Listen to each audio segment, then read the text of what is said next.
Welcome to your sneak peek of the 2026 horoscope portal. Whether you're a beginner or seasoned in astrology, I'll guide you step by step on how to navigate each month using your human design authority for deeper alignment. Each month is truly its own world, featuring your horoscope presentation, bonus articles, exclusive content, and my own personal insights, all designed to give you more clarity, depth, and perspective, all in one place.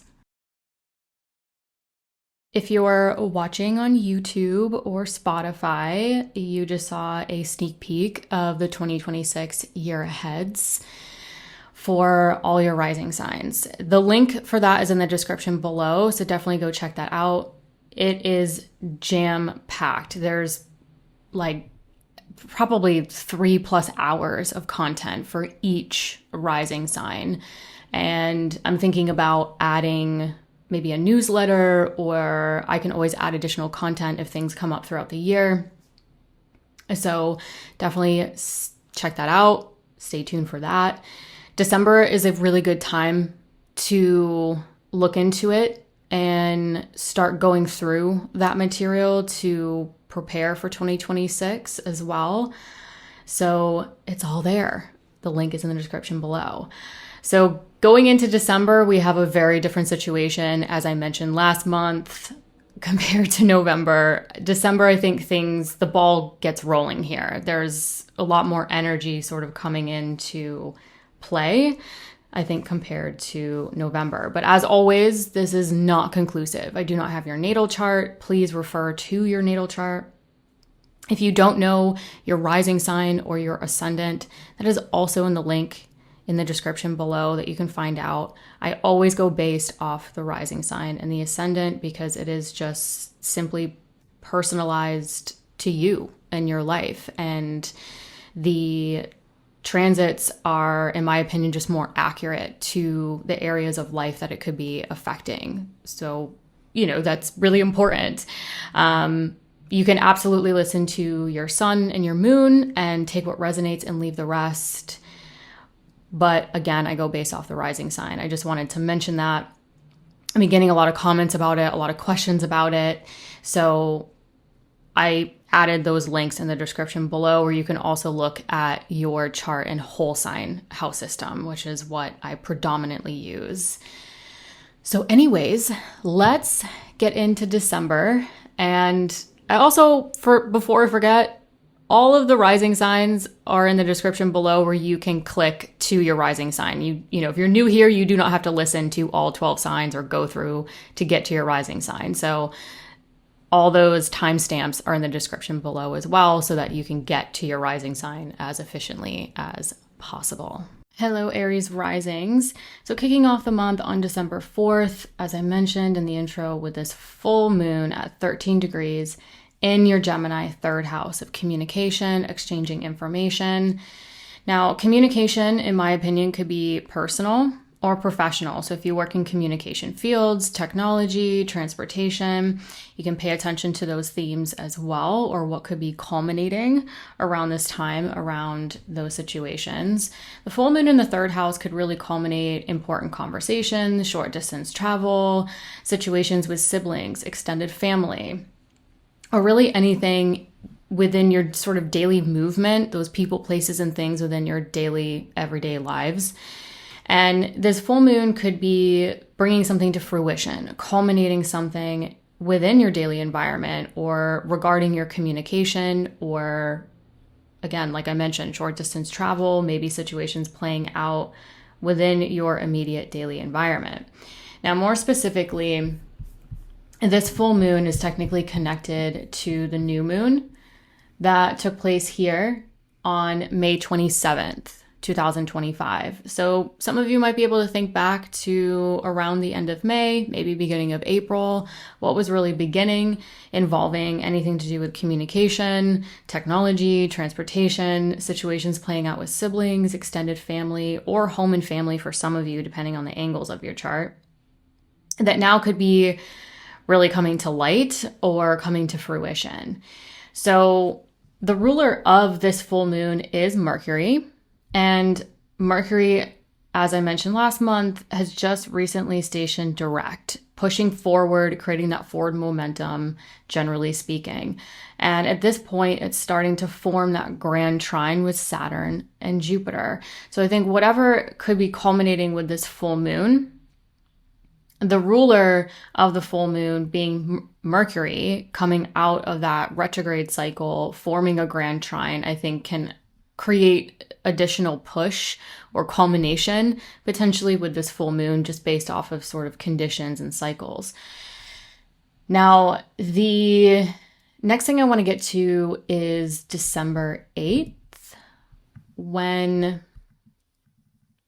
Mars in your Sagittarius 9th house of growth and potential. So themes could involve, higher knowledge, continuing education, travel, spirituality. Maybe it's publishing, teaching, or career related for some of you that Mars has been trekking over or kicking up some action or desire or motivation.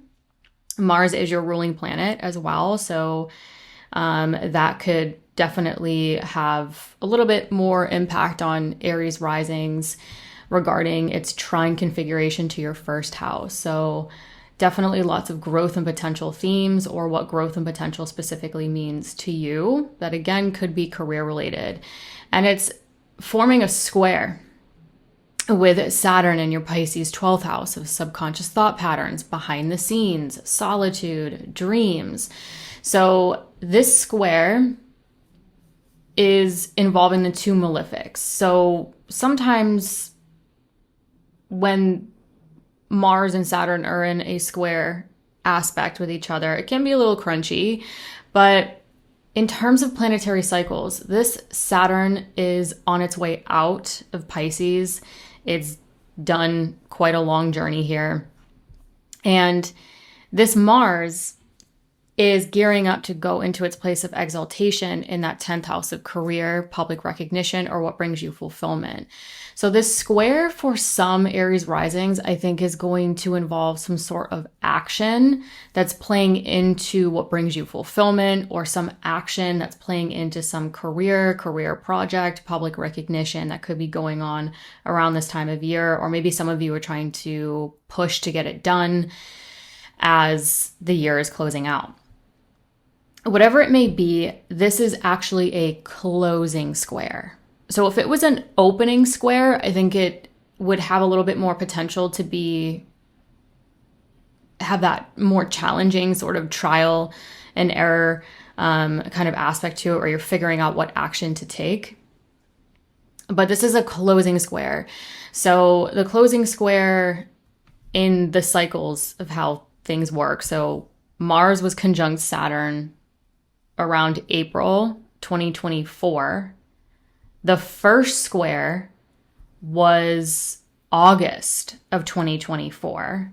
So August of 2024, a lot of people had some sort of stress or tension or action needed. There was a lot going on for a lot of us collectively around that time in our personal lives. And the opposition was August 2025. So now we're at the closing square, where this is typically where we've worked with whatever journey or story has been playing out with Mars and Saturn. And the closing square is sort of like, okay, it's come into my consciousness. I've worked with it. I've worked with that oppositional energy of trying to balance things. And so the closing square, to me, is sort of the conclusive, last minute action. How do you want to change your approach to it? So this could definitely be something that some of you are working on behind the scenes mentally or emotionally, or I think some of you could be working on more career, public recognition, or the things that bring you fulfillment, just because Saturn rules your 10th house of career, public recognition, and your 11th house of long-term goals. And Mars rules your first house of self. So I think this is sort of the closing square of maybe getting something done, trying to complete something, trying to sort of close out what maybe was initiated for some of you back around April of 2024. Moving on to, one last thing. Around the time of this square, this is when Mercury is going to form its opposition to Uranus and Taurus for the last time. So Mercury is going to oppose Uranus again and again, but this will be the last time it opposes Uranus in Taurus for a very long time. So again, with this being the closing square between Mars and Saturn around this time, and Mercury's opposition to Uranus for the last time in Taurus, this has some feel of conclusive energy going on. I think there's going to be some sort of conclusive or conclusion, especially around the full moon, culminating or concluding something as well. So going into December, things are definitely kicking up, but it feels conclusive when you start peeling back the layers. Moving on to December 15th. This is when I think things are going to really kick up for a lot of us. But for you, Aries risings, this is when the ruler of your physical body and self enters its place of exaltation, gaining a significant amount of essential dignity in your Capricorn 10th house of career, public recognition, or what brings you fulfillment. So I think this is where work, career, public image, what brings you fulfillment, again, whatever specifically resonates with you. Take what resonates, leave the rest. But Mars and Capricorn can really be a supercharged energy for a lot of us. So I think this is going to kick up a lot of energy regarding career, business, public recognition, what brings you fulfillment around this time. So again, this is happening after that Mars-Saturn closing square. So whatever action was taken, whatever was maybe trying to be pushed or concluded, then Mars enters its place of exaltation and it starts really kicking up the energy and the momentum, as well as the desire and motivation for some of you. This Mars is also going to be what's called out of bounds, roughly until we get to the first week of January. So for the whole month, the rest of the month of December, this Mars is not only in its place of exaltation, but it's also out of bounds, which means it's outside of the sun's ecliptic. And that gives it, in my opinion, it can give it more potency. So this is a really supercharged Mars, in my opinion. Then on December 20th, we have a new moon in Sagittarius at 28 degrees. Get this, close enough. So this new moon in Sagittarius is at 28 degrees in that 9th house of growth potential. So again, this could be higher knowledge, continuing education, travel, spirituality, publishing, teaching. Could be growth and potential themes that could be career related for some of you as well. But again, keep in mind, this new moon was roughly around the degrees that Mars squared Saturn on December 8th. And then this new moon comes along and says, okay, based off of the action, what's being kicked up, what new beginning, new chapter or seeds do you want to plant around your growth and potential that you really want to cultivate going into 2026? Then this new moon is also quincunx Uranus at 28 degrees in your Taurus 2nd house of earned income and self-worth. So whatever this new chapter is, it could require an adjustment financially, or it could require an adjustment to really step into your self-worth. So maybe some of you want to start this new chapter around growth and potential, but you really have to remind yourselves that you're worth it, that your value is important, your growth and potential is important.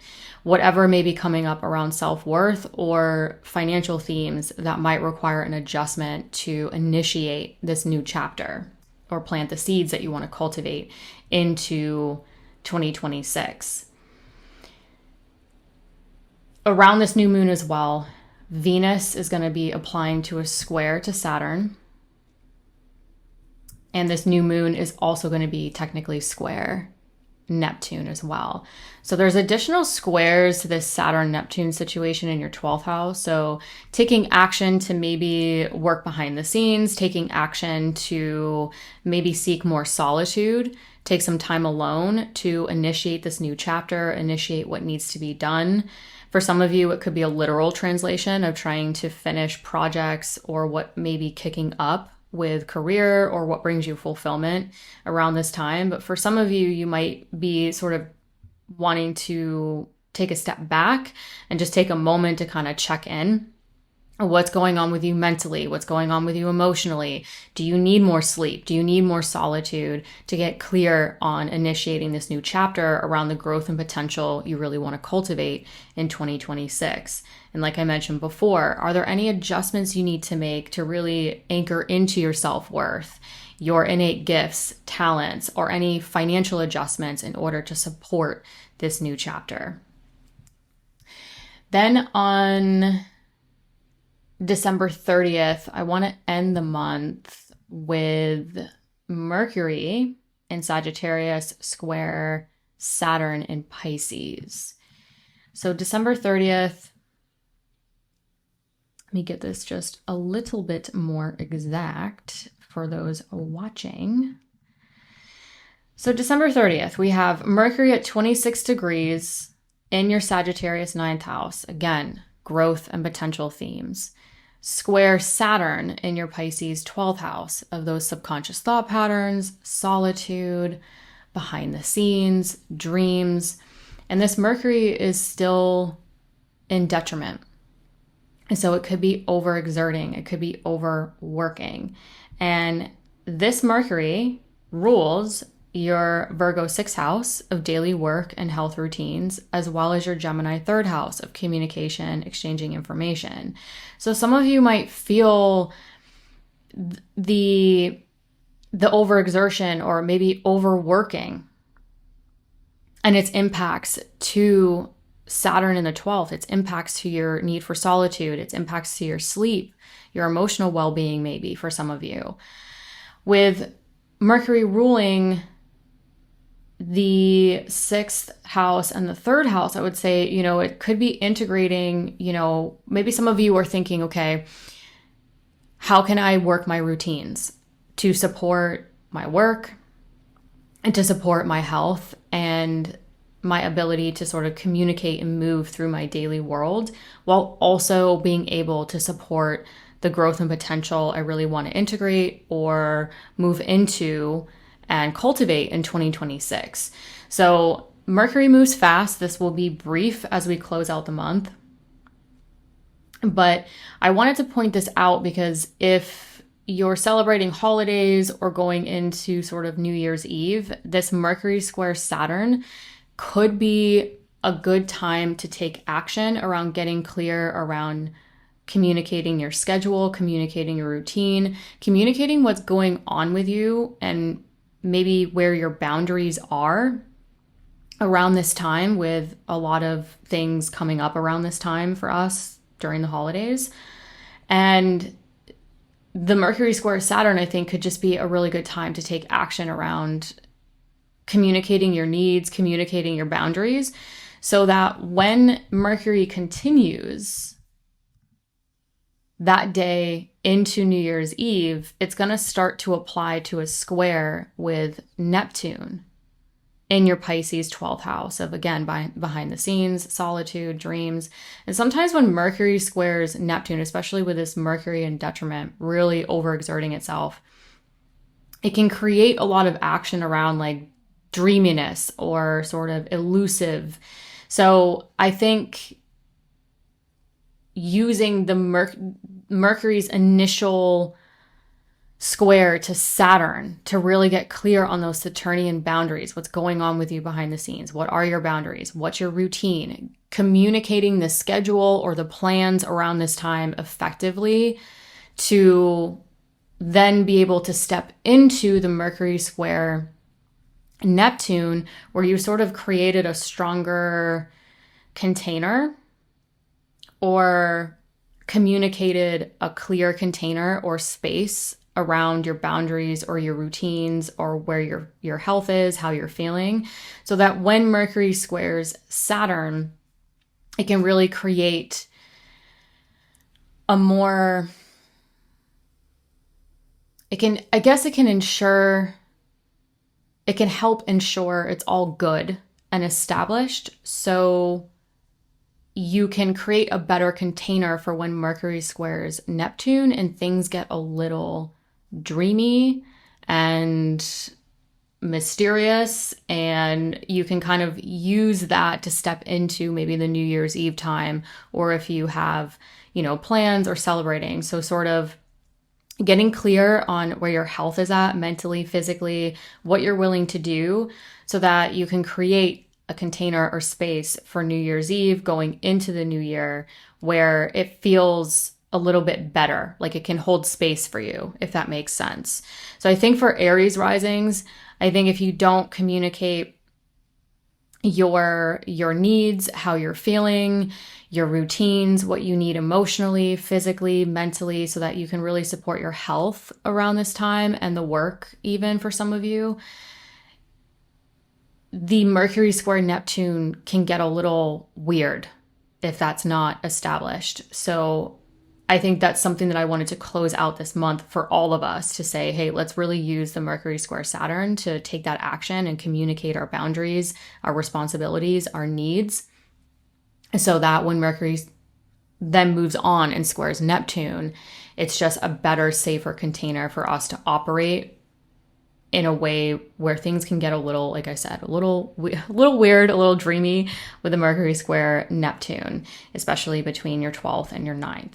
So I hope that helps. I hope that you are taking care of yourselves, especially with both Jupiter and Mars in their place of exaltation, very well dignified to expand, to take action, to create desire and motivation, but also taking time to sort of check in with your health, your routines, your wellness, your overall vitality, and sort of being able to hopefully communicate those needs and those boundaries so that you can go into 2026 feeling a lot more supported and feeling better than ever. Hello, Taurus Risings. Kicking off the month on December 4th with this full moon at 13 degrees in your Gemini second house of earned income and self-worth. So generally speaking, a full moon here could definitely culminate financial themes, budgets, management, also self-worth themes. And this full moon, if you're watching, it's directly opposite the sun in the chart. So this is actually highlighting both your financial houses, in my opinion. So long-term financial management, partners' resources versus yours, if applicable. But also the 8th house being transformational work, big transformational decisions. So this could also be really illuminating or bringing something to light or culminating something regarding your transformational work or your self-worth, if that's applicable as well. This full moon is connected to the new moon that took place here in your Gemini second house back on May 27th, 2025. So some of you might be able to think back towards the end of May, maybe even into the beginning of April. Maybe there was new budgets, new things, new cash flow, new opportunities for innate gifts, talents, self-worth that could be coming up that this full moon is culminating or sort of bringing to light. On December 8th, we have Mars in your Sagittarius 8th house. Again, transformational work, like long-term financial themes like investments, assets, debt, and loans, resources, including a partner's resources. And this Mars at 25 degrees in that Sagittarius 8th house is going to square Saturn at 25 degrees in your Pisces 11th house of your social network and your long-term goals. So for you, Taurus risings, this could have, some of you, I think this could have stronger career themes involved just because Saturn rules your 10th house of career, public recognition, and it also rules your Capricorn 9th house of growth and potential. So if career is not a thing, it could be growth, potential, what brings you fulfillment, or if career is a thing, I would definitely pay attention to what could be creating some action around career, business, public recognition around this time. Either way, this is really involving the 11th and the 8th. So sometimes with the squares between the 11th and the 8th, I think of sort of long-term transformational goals or long-term financial goals that could be coming into play or creating some necessary action for you Taurus risings. So what I want to point out though is that yes, this is a square between Mars and Saturn, and people may freak out about that. But what I really want to specify is that the Mars-Saturn square, among other planets talking to each other, are part of a larger cycle. So Mars had its original conjunction with Saturn back around April of 2024. The first opening square Mars made was around August 2024. And then the opposition was August 2025. So this is the closing square. So sometimes what I've noticed is that the closing square isn't as challenging as the opening square, because the opening square is that initial tension, stress, need for action, and it can feel new, right? It's a new sense of action, or it's coming into our consciousness. And then the opposition is where we're gaining a different perspective. We're trying to balance things, trying to figure it out. And then the closing square is sort of an energy that we've already been working with. We've already had that initial square, initial opposition, and now it's sort of just an opportunity to maybe make last minute changes or last minute action. So for you, this could be sort of looking back on the past year or so, really since April of 2024.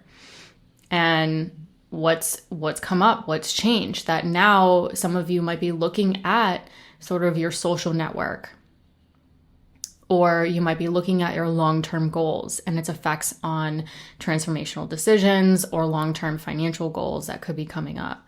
So I'm hoping that this isn't as challenging as the opening square back around August of 2024. And this is just the closing of sort of, okay, we're getting to the point where we're starting to wrap it up and close things out. The other interesting thing around this time is that as Mars is square Saturn, Mercury is applying to an opposition with Uranus in your Taurus first house of self. And this will be the last time Mercury opposes Uranus in Taurus for a very long time. So there's some indicators in the chart that just have a conclusive kind of energy going on around this time, right? We have a closing square. We have Mercury coming out of a retrograde recently, opposing Uranus in Taurus for the last time. You know, Uranus is wrapping up this story in Taurus through April of 2026. So this will be the last time Mercury opposes Uranus here. So lots of conclusive energy, in addition to a full moon, which tends to culminate and close things out sometimes a couple days ago on December 4th. So interesting time in December where things are seeming to conclude and simultaneously flow and speed up. So speaking of speeding up, when we get to December 15th, Mars is going to enter its place of exaltation in your Capricorn 9th house of growth and potential. So this could definitely be kicking up a lot of heat, action, desire, and motivation around travel, spirituality, higher knowledge, continuing education, publishing, teaching. Some of you, it could be career related. Really any of those growth and potential themes that specifically resonate with you, or even ones that I didn't list that are growth and potential to you. Either way, Mars is kicking up a lot more momentum and energy compared to last year, where Mars was in a very different position. So December 15th, we have the planet of action in its place of exaltation. And for you, really kicking up a lot of action, desire, and motivation around travel plans, spirituality, higher knowledge, again, publishing, teaching. The growth and potential themes could be career related for some of you. And Jupiter in its place of exaltation in your third house of communication and siblings and extended family. So for Taurus risings, both of these planets in their place of exaltation in your third and your ninth house, this could be a very busy holiday season for you. This could be a supercharged, very energetic, action-oriented, expansive holiday season if you celebrate the holidays for Taurus risings, just with it being on that third, ninth house axis, which has a lot to do with travel and communication and information and exchanging information. So lots going on here for Taurus risings. So as you go into December, make sure your batteries are charged, your human batteries, and your sort of tank is full, because I think when this starts to come into play, it could kick up a lot of energy. Now, the other thing I want to mention is that this Mars will also be out of bounds. So it will actually be outside of the sun's ecliptic. So I actually think that this Mars has extra potency for the rest of December. Into the beginning of January, it will start to move back into bounds. So keep an eye on this Mars here. It has a lot of potency this month. And then on December 20th, we have a new moon in your Sagittarius 8th house. Let me get this lined up here if you're watching. So this new moon at 28 degrees in your Sagittarius 8th house, this is happening after Mars squared Saturn here. So again, Mars squared Saturn, closing square, some conclusive elements, some maybe last minute action around financial themes, transformational work, including your long-term goals, how, who you want to surround yourselves with, your social network that can maybe support that or help you take action around that.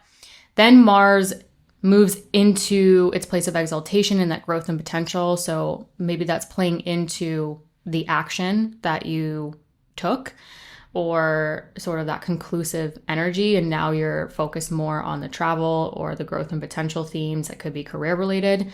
And then this new moon at 28 degrees lands here.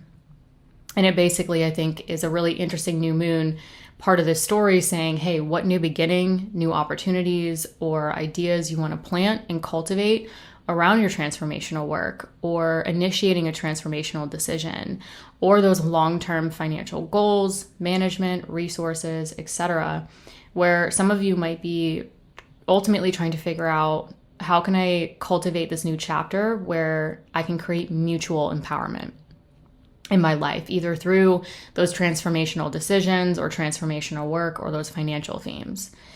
And this new moon is quincunx Uranus at 28 degrees in your Taurus first house of self.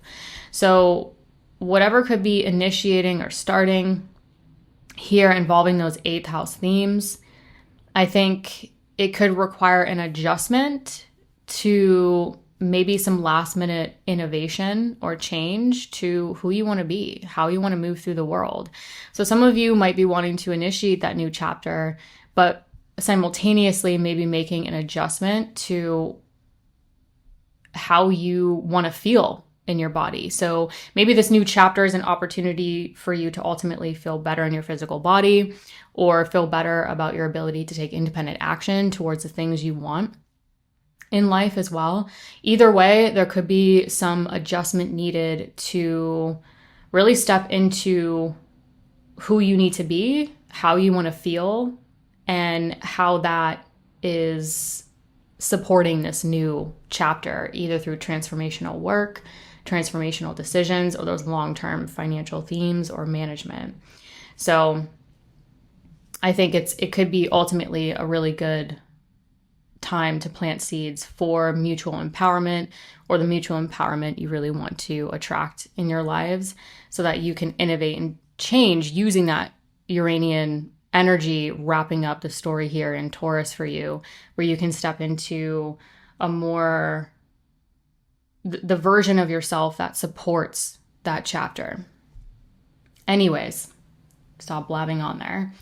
I really want to close out the month on December 30th,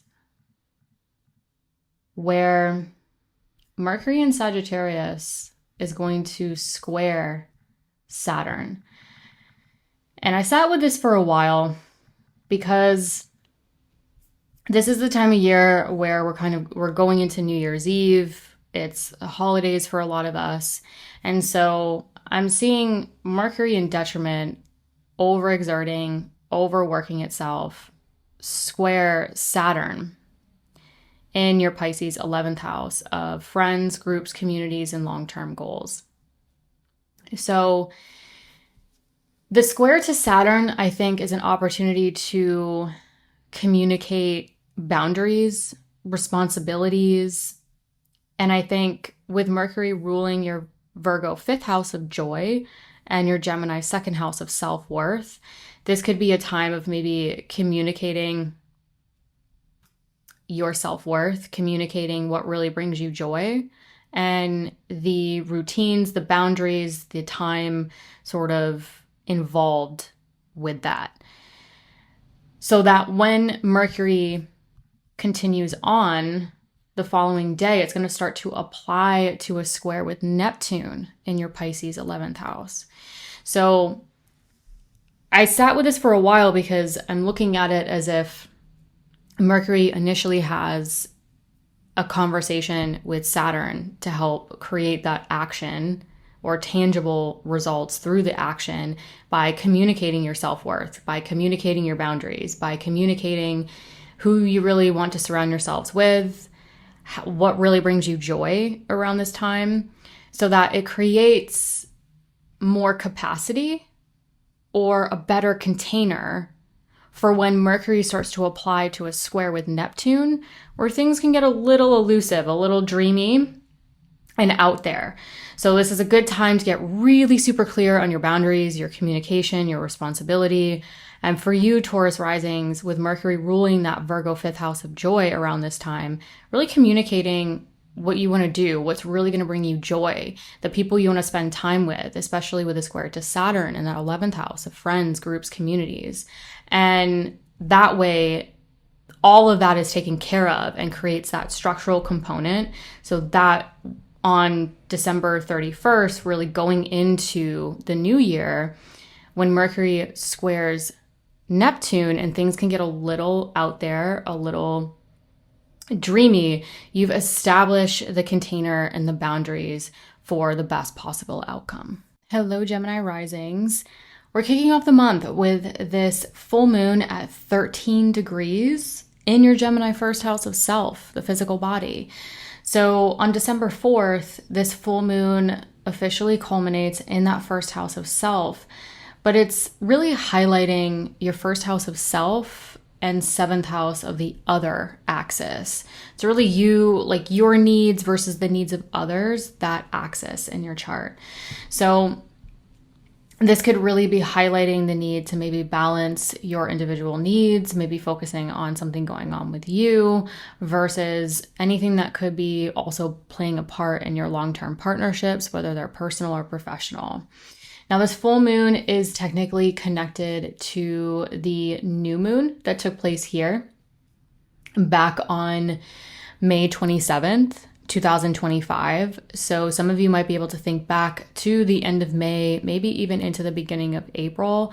What was really initiating? What did you want to cultivate over the following months that could really be highlighted or illuminated around this time? Some of you might even see this as a literal translation, where you might find yourselves more in the spotlight or be more visible because the sun is literally blasting all of its light on this moon in your 1st house of the self and the physical body. Now, the ruler of this full moon is Mercury, and Mercury just recently came out of a retrograde. It is now direct, and as mentioned last month, it is now starting to form that grand trine between your 6th house of work and health routines, Saturn in that 10th house of career, public recognition, or what brings you fulfillment, and Jupiter in your Cancer 2nd house of earned income and self-worth.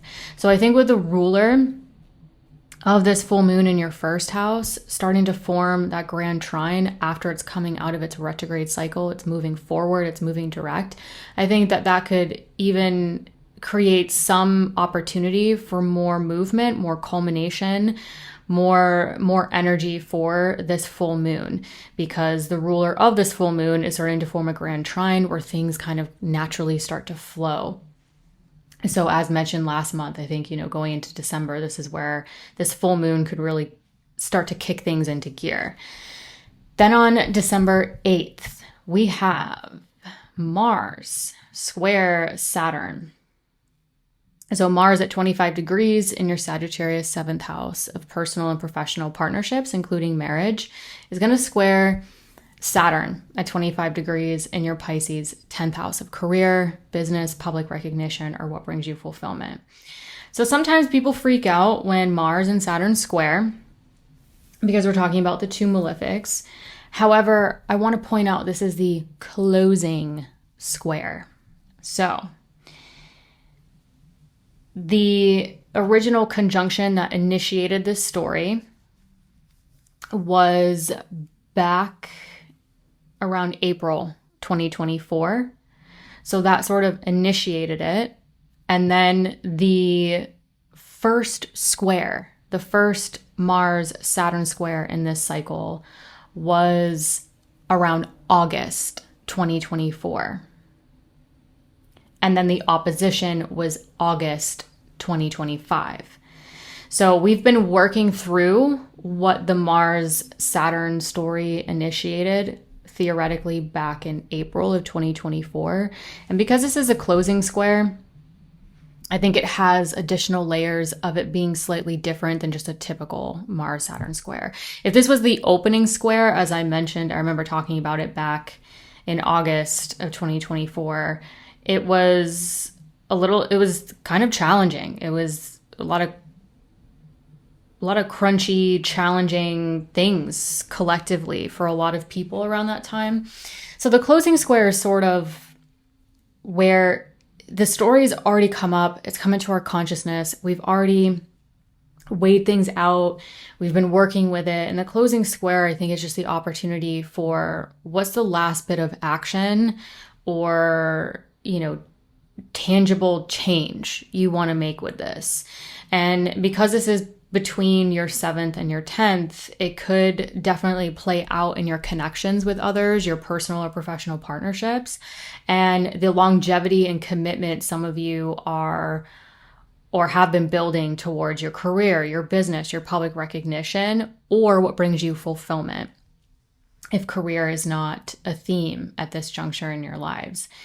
So definitely more to the story here, especially when Mars squares Saturn on December 8th. Mercury is going to be applying to an opposition with Uranus in your Taurus 12th house of subconscious thought patterns, behind the scenes, solitude, dreams.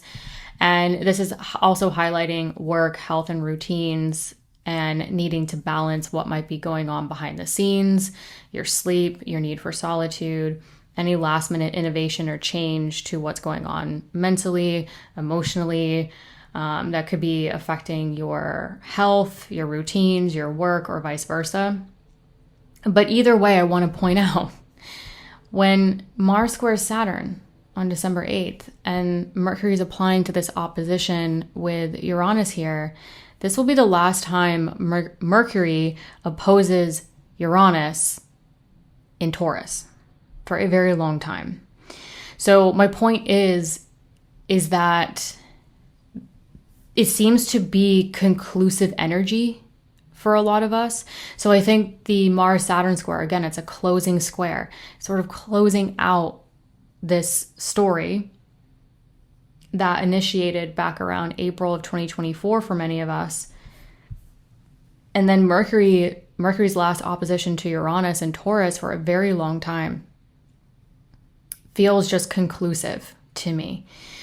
So I think December has this interesting conclusive energy while gearing up for a lot of momentum and action and motivation and desire, which I think could really start to kick into gear on December 15th when Mars enters its place of exaltation in your Capricorn 8th house of transformational work, transformational decisions, long-term financial management, so investments, assets, debt, loans, partners' resources, if applicable. So Mars in Capricorn has a lot of energy for action, for motivation, for desire. And so for Gemini Risings, a lot of you could be really action-oriented around your financial management, your investments, your assets, your debt, your partner's resources, if applicable, or you could be very highly motivated and action-oriented around transformational decisions, transformational work around this time. This Mars is also going to be what's called out of bounds. So it's going to be outside of the sun's ecliptic, which I think adds additional layers of potency to that energy, that action, that motivation and desire. So I think this is where the second half of December, things are really going to kick up in the energy. So this new moon that happens on December 20th is going to be at 28 degrees in your Sagittarius 7th house of personal and professional partnerships. So this new moon at 28 degrees in the area of partnership, it could be a new beginning within a partnership, or maybe some of you want to start a new chapter where you can cultivate the connections you want to attract in your lives, whether it's personal or professional. This could also be new chapters, new projects within personal or professional partnerships, including marriage, if that's applicable to you. But this new moon is quincunx Uranus in your Taurus 12th house. So whatever new beginning is happening with personal or professional partnerships or things playing out within marriage, it could require an adjustment to your mental thought patterns where you limit yourselves, where you self-sabotage yourselves. Maybe it's an adjustment for more time alone to recharge your batteries. What's going on behind the scenes, mentally, emotionally, that some of you might adjust so that you can step into this new chapter. So I think this is a really interesting quincunx to Uranus wrapping up its very long journey that it's been going through in your Taurus 12th house. So this is kind of like an additional last minute, hey, what do you want to innovate and change around your mental thought patterns, what you perceive, where you limit yourselves, where you self-sabotage yourselves. And this new moon is basically saying, hey, how can we start a new chapter where we don't bring those mental thought patterns into our connections with others so that we can cultivate the connections with others that we really want, or we can initiate new chapters within our current long-term partnerships that really can cultivate that inner vision that we desire. The last thing I want to mention, closing out the month on December 30th, December 31st, is Mercury square to Saturn on December 30th. So Mercury at 26 degrees in your Sagittarius 7th house of personal and professional partnerships will square Saturn in your Pisces 10th house of career, public recognition, or what brings you fulfillment. Now, I want to mention that Mercury is in detriment, prone to overexerting, overworking itself, and Mercury rules your first house of the physical body, as well as your fourth house of home, family, property, and real estate. So some of you might feel that tension of sort of your needs around this time, how to support others in your lives around this time. That could be home and family related. But I think that the Mercury square Saturn could be a good time to communicate responsibilities, boundaries, in a way where, because Mercury rules your first house of self and your Virgo fourth house of home, family, property, and real estate, I think around December 30th or leading up to December 30th, it could be a good time to communicate your boundaries, your needs, your space, your responsibilities in a way that feels supportive to you, but also supporting your home, family, property, real estate themes that could be coming up around this time. So some of you might need to literally, the Mercury square Saturn, right? Communicate what you really need around this time, what's going to support you, home and family, as well as what might be playing out in personal or professional partnerships, as well as career. Some of you might literally have to communicate this within your career, your business, or public recognition, or communicate it within your personal or professional partnerships around this time in order to communicate your needs, your boundaries, what's sort of going on, so that you can create a better space and a better container going into December 31st, New Year's Eve, when Mercury starts to apply to a square to Neptune, where things can get a little dreamy, a little elusive, a little kind of out there sometimes. So I think utilizing that initial Mercury-Saturn square leading up to December 30th to communicate the boundaries, communicate what you need, communicate sort of your responsibilities so that you can set yourselves up for success in terms of establishing and creating a better container. So you can really use the Mercury square Saturn on December 31st going into the new year to kind of have a strong container to support that dreaminess, support that elusiveness, or sort of how you want to maybe dream. Some of you might be in a dreamy state, sort of dreaming up what you really want in 2026. Whatever it may be, I think I wanted to emphasize this, and I really sat with this for a while. How can we use that Mercury-Saturn square initially to establish our communication and our needs around what's going on at this time so that you can feel so much better on New Year's Eve or going into 2026, having communicated that and creating that space or that container that feels best for you, so that when things might get a little out there or a little dreamy for some of us, that container is established. Hi, Cancer Risings. We're kicking off the month with this full moon on December 4th in your Gemini 12th house. So the 12th house, I like to think of the 12th house as more of a hidden house. You know, pay attention to your dreams, subconscious thought patterns, limiting beliefs, self-sabotage behavior. So this full moon could really illuminate something subconsciously. It could also illuminate dreams around this time. I would definitely pay attention to your dreams, your sleep, any insomnia, anything going on, again, behind closed doors.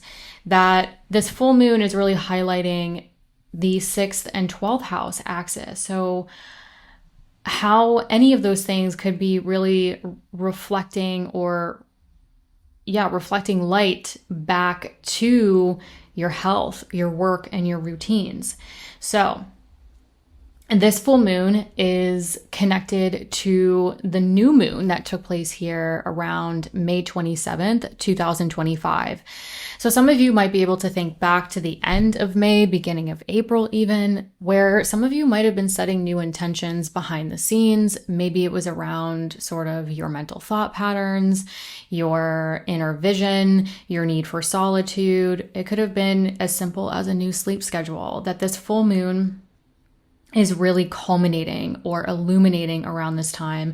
And it could even illuminate or shed light on its impacts to your health, your work, and your routines. Now, the full moon, the ruler of this full moon is Mercury. And Mercury has just come out of its retrograde cycle. It's now direct in your Scorpio 5th house of joy, and it's moving forward. But it's also at this point starting to form that grand trine I discussed last month with Saturn in your Pisces 9th house of growth and potential, and Jupiter in your Cancer 1st house of self and the physical body. So I think with this full moon culminating, illuminating, shedding light on this behind the scenes subconscious thought pattern area, and the ruler of this full moon now moving direct, coming out of that retrograde cycle, forming a grand trine where there can be a lot of natural flow. I think this could not only culminate something, but actually sort of help play into what could be really flowing around your creativity, your self-expression, children, if applicable to you, what really is bringing you joy, and its flow and impacts to your growth and potential, and most importantly, you, your physical body, ability to take independent action. Then on December 8th, we have another interesting situation with Mars. Mars is doing all sorts of stuff this month. And Mars will be at 25 degrees in your Sagittarius 6th house of daily work and health routines. So maybe some of you at this point have seen some energy, some action around your work or your health routines. But this Mars at 25 degrees in that 6th house of daily work and health routines will square Saturn in your Pisces 9th house of growth and potential. Some of you, this could be travel, spirituality, higher knowledge, continuing education, publishing, teaching, any growth and potential themes that also could be career related for some of you.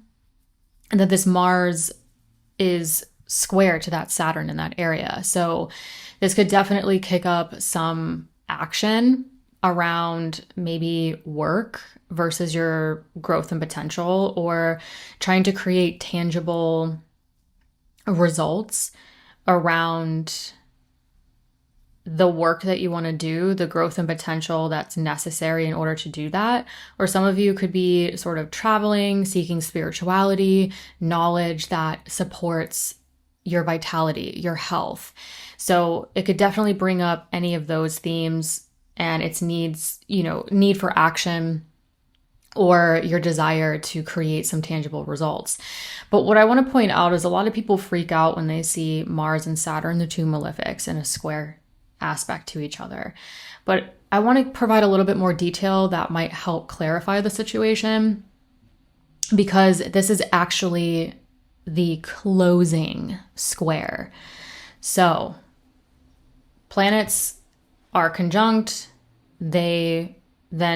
One of them typically obviously moves faster. It creates the opening square, 90 degrees, then it opposes at the 180, and then it closes at the last 90 degree square. And then it goes conjunct again and creates a new cycle. So Mars was conjunct Saturn back around April of 2024. Then the first square, which in my opinion tends to be the more challenging one, was in August 2024. And then the opposition was August 2025, and now we're at the closing square. So yes, squares can always have their stress or their tension to get us to get up and go and create some tangible result. But this is a closing square. So the situations theoretically come into our consciousness. We've already worked with it. We've been challenged or tested, whatever the situation might be for you. But now this is the closing square. So it's sort of like, how are we concluding this? What is the last minute action? Or maybe some of you are in a more observant state around a work situation or a health situation, and the longevity and commitment, you've definitely been tested and challenged, a lot of Cancer risings regarding that growth and potential.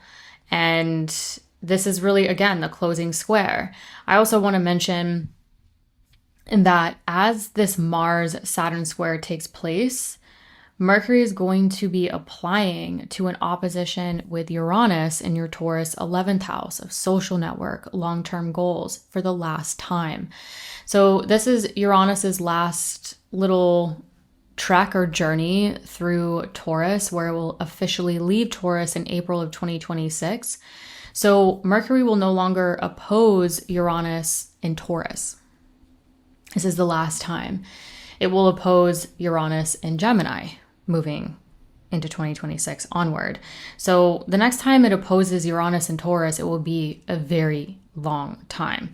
So this to me has, the conditions of this chart has more conclusive energy going into December. Also want to remind you, there was a full moon recently, so something's culminating, something's closing out, something's concluding. That's another clue. Mercury's last opposition to Uranus and Taurus for a really long time. What's concluding there? What's wrapping up there? Then we have Mars closing square to Saturn. What sort of closing out that many of you might be able to think back to April 2024, August 2024, and be able to see it in a totally new light and a new perspective and know what you're working with. Then when we get to December 15th, this is where I think things start to shift in terms of really kicking up the heat and the energy, where Mars is going to enter your Capricorn 7th house of personal and professional partnerships in its place of exaltation on December 15th. So this is a very potent Mars for a couple reasons. The first reason is it's in its place of exaltation. So it's gaining in a significant amount of essential dignity by being here. We're talking about the planet of action, desire, and motivation. So for you Cancer risings, you could see a lot of action, motivation, and desire kicking up within your personal and professional partnerships, including marriage. For some of you who are seeking connections with others, whether it's personal or professional, this could really kick up the action, the motivation, and desire with that. Mars does rule your Aries 10th house of career and public recognition. So for some of you, this could really kick up the action, motivation, or desire to create more business connections, more career connections as well.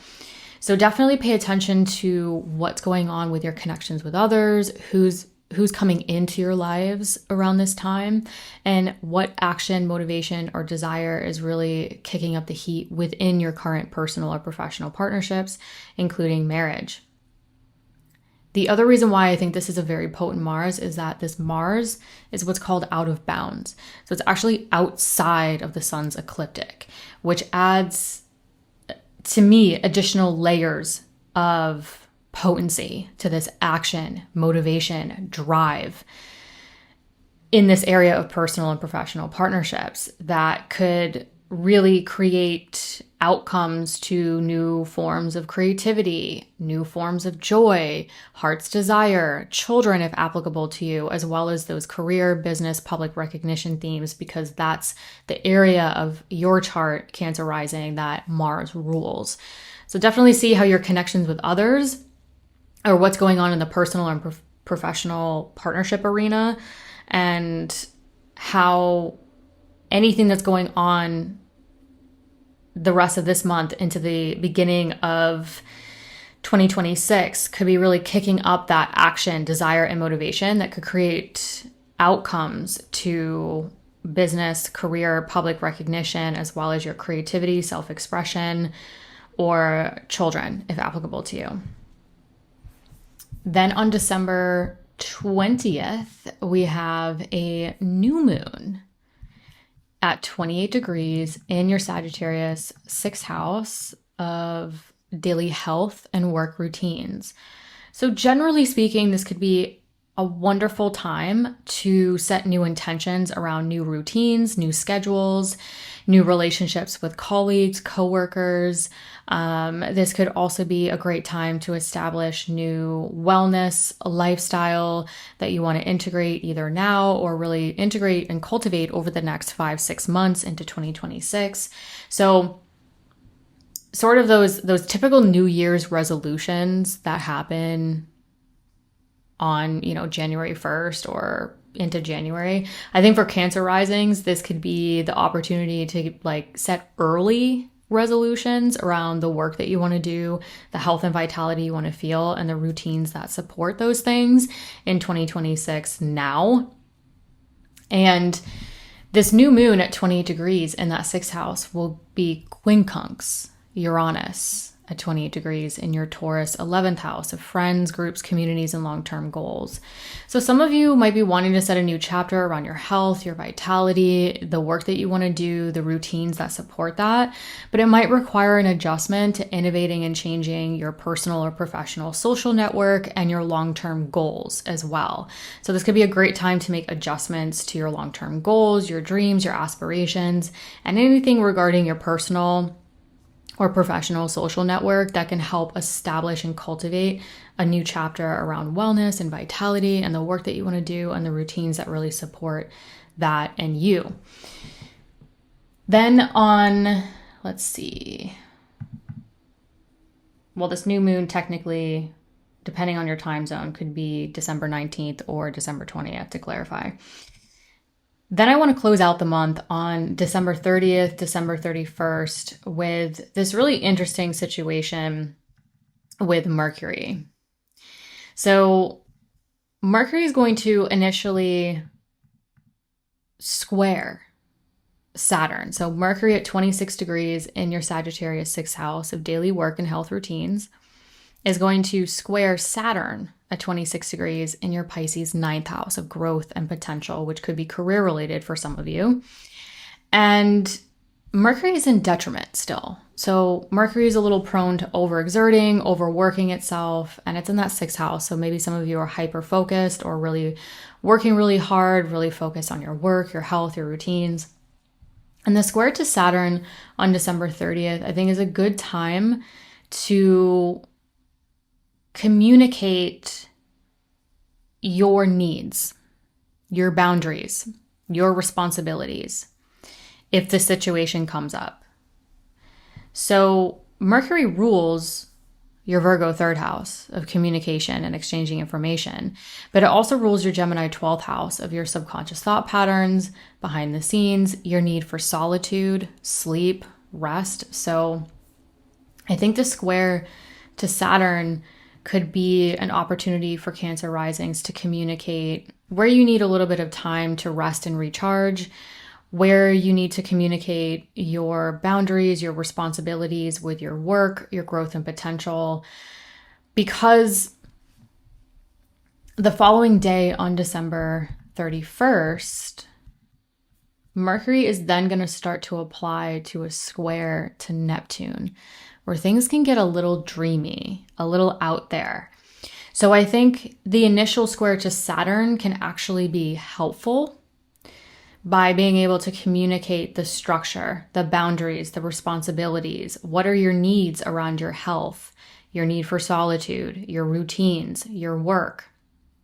So that when you go into New Year's Eve and you enter 2026, you've created the boundaries, the container that can support more of the Mercury, Neptune sort of elusive dreaminess going into 2026. Hi, Leo risings.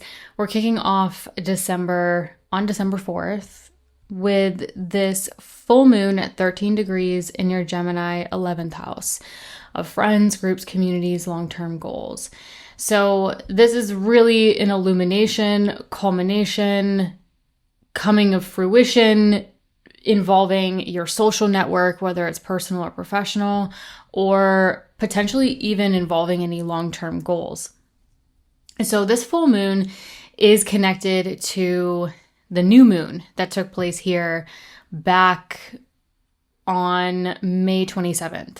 2025. So towards the end of May, maybe even into the beginning of April, some of you might be able to think back to what were you initiating? What were some goals? What was going on within friends, groups, communities, sort of the people you want to surround yourselves with, personal or professional, as well as any maybe establishing new long-term goals, dreams, aspirations that could be really coming to life around this time, could be really illuminated or even coming to fruition with this full moon. Now, this full moon, the ruler of this full moon is Mercury, and Mercury is in your Scorpio 4th house of home, family, property, and real estate, but it's recently come out of its retrograde.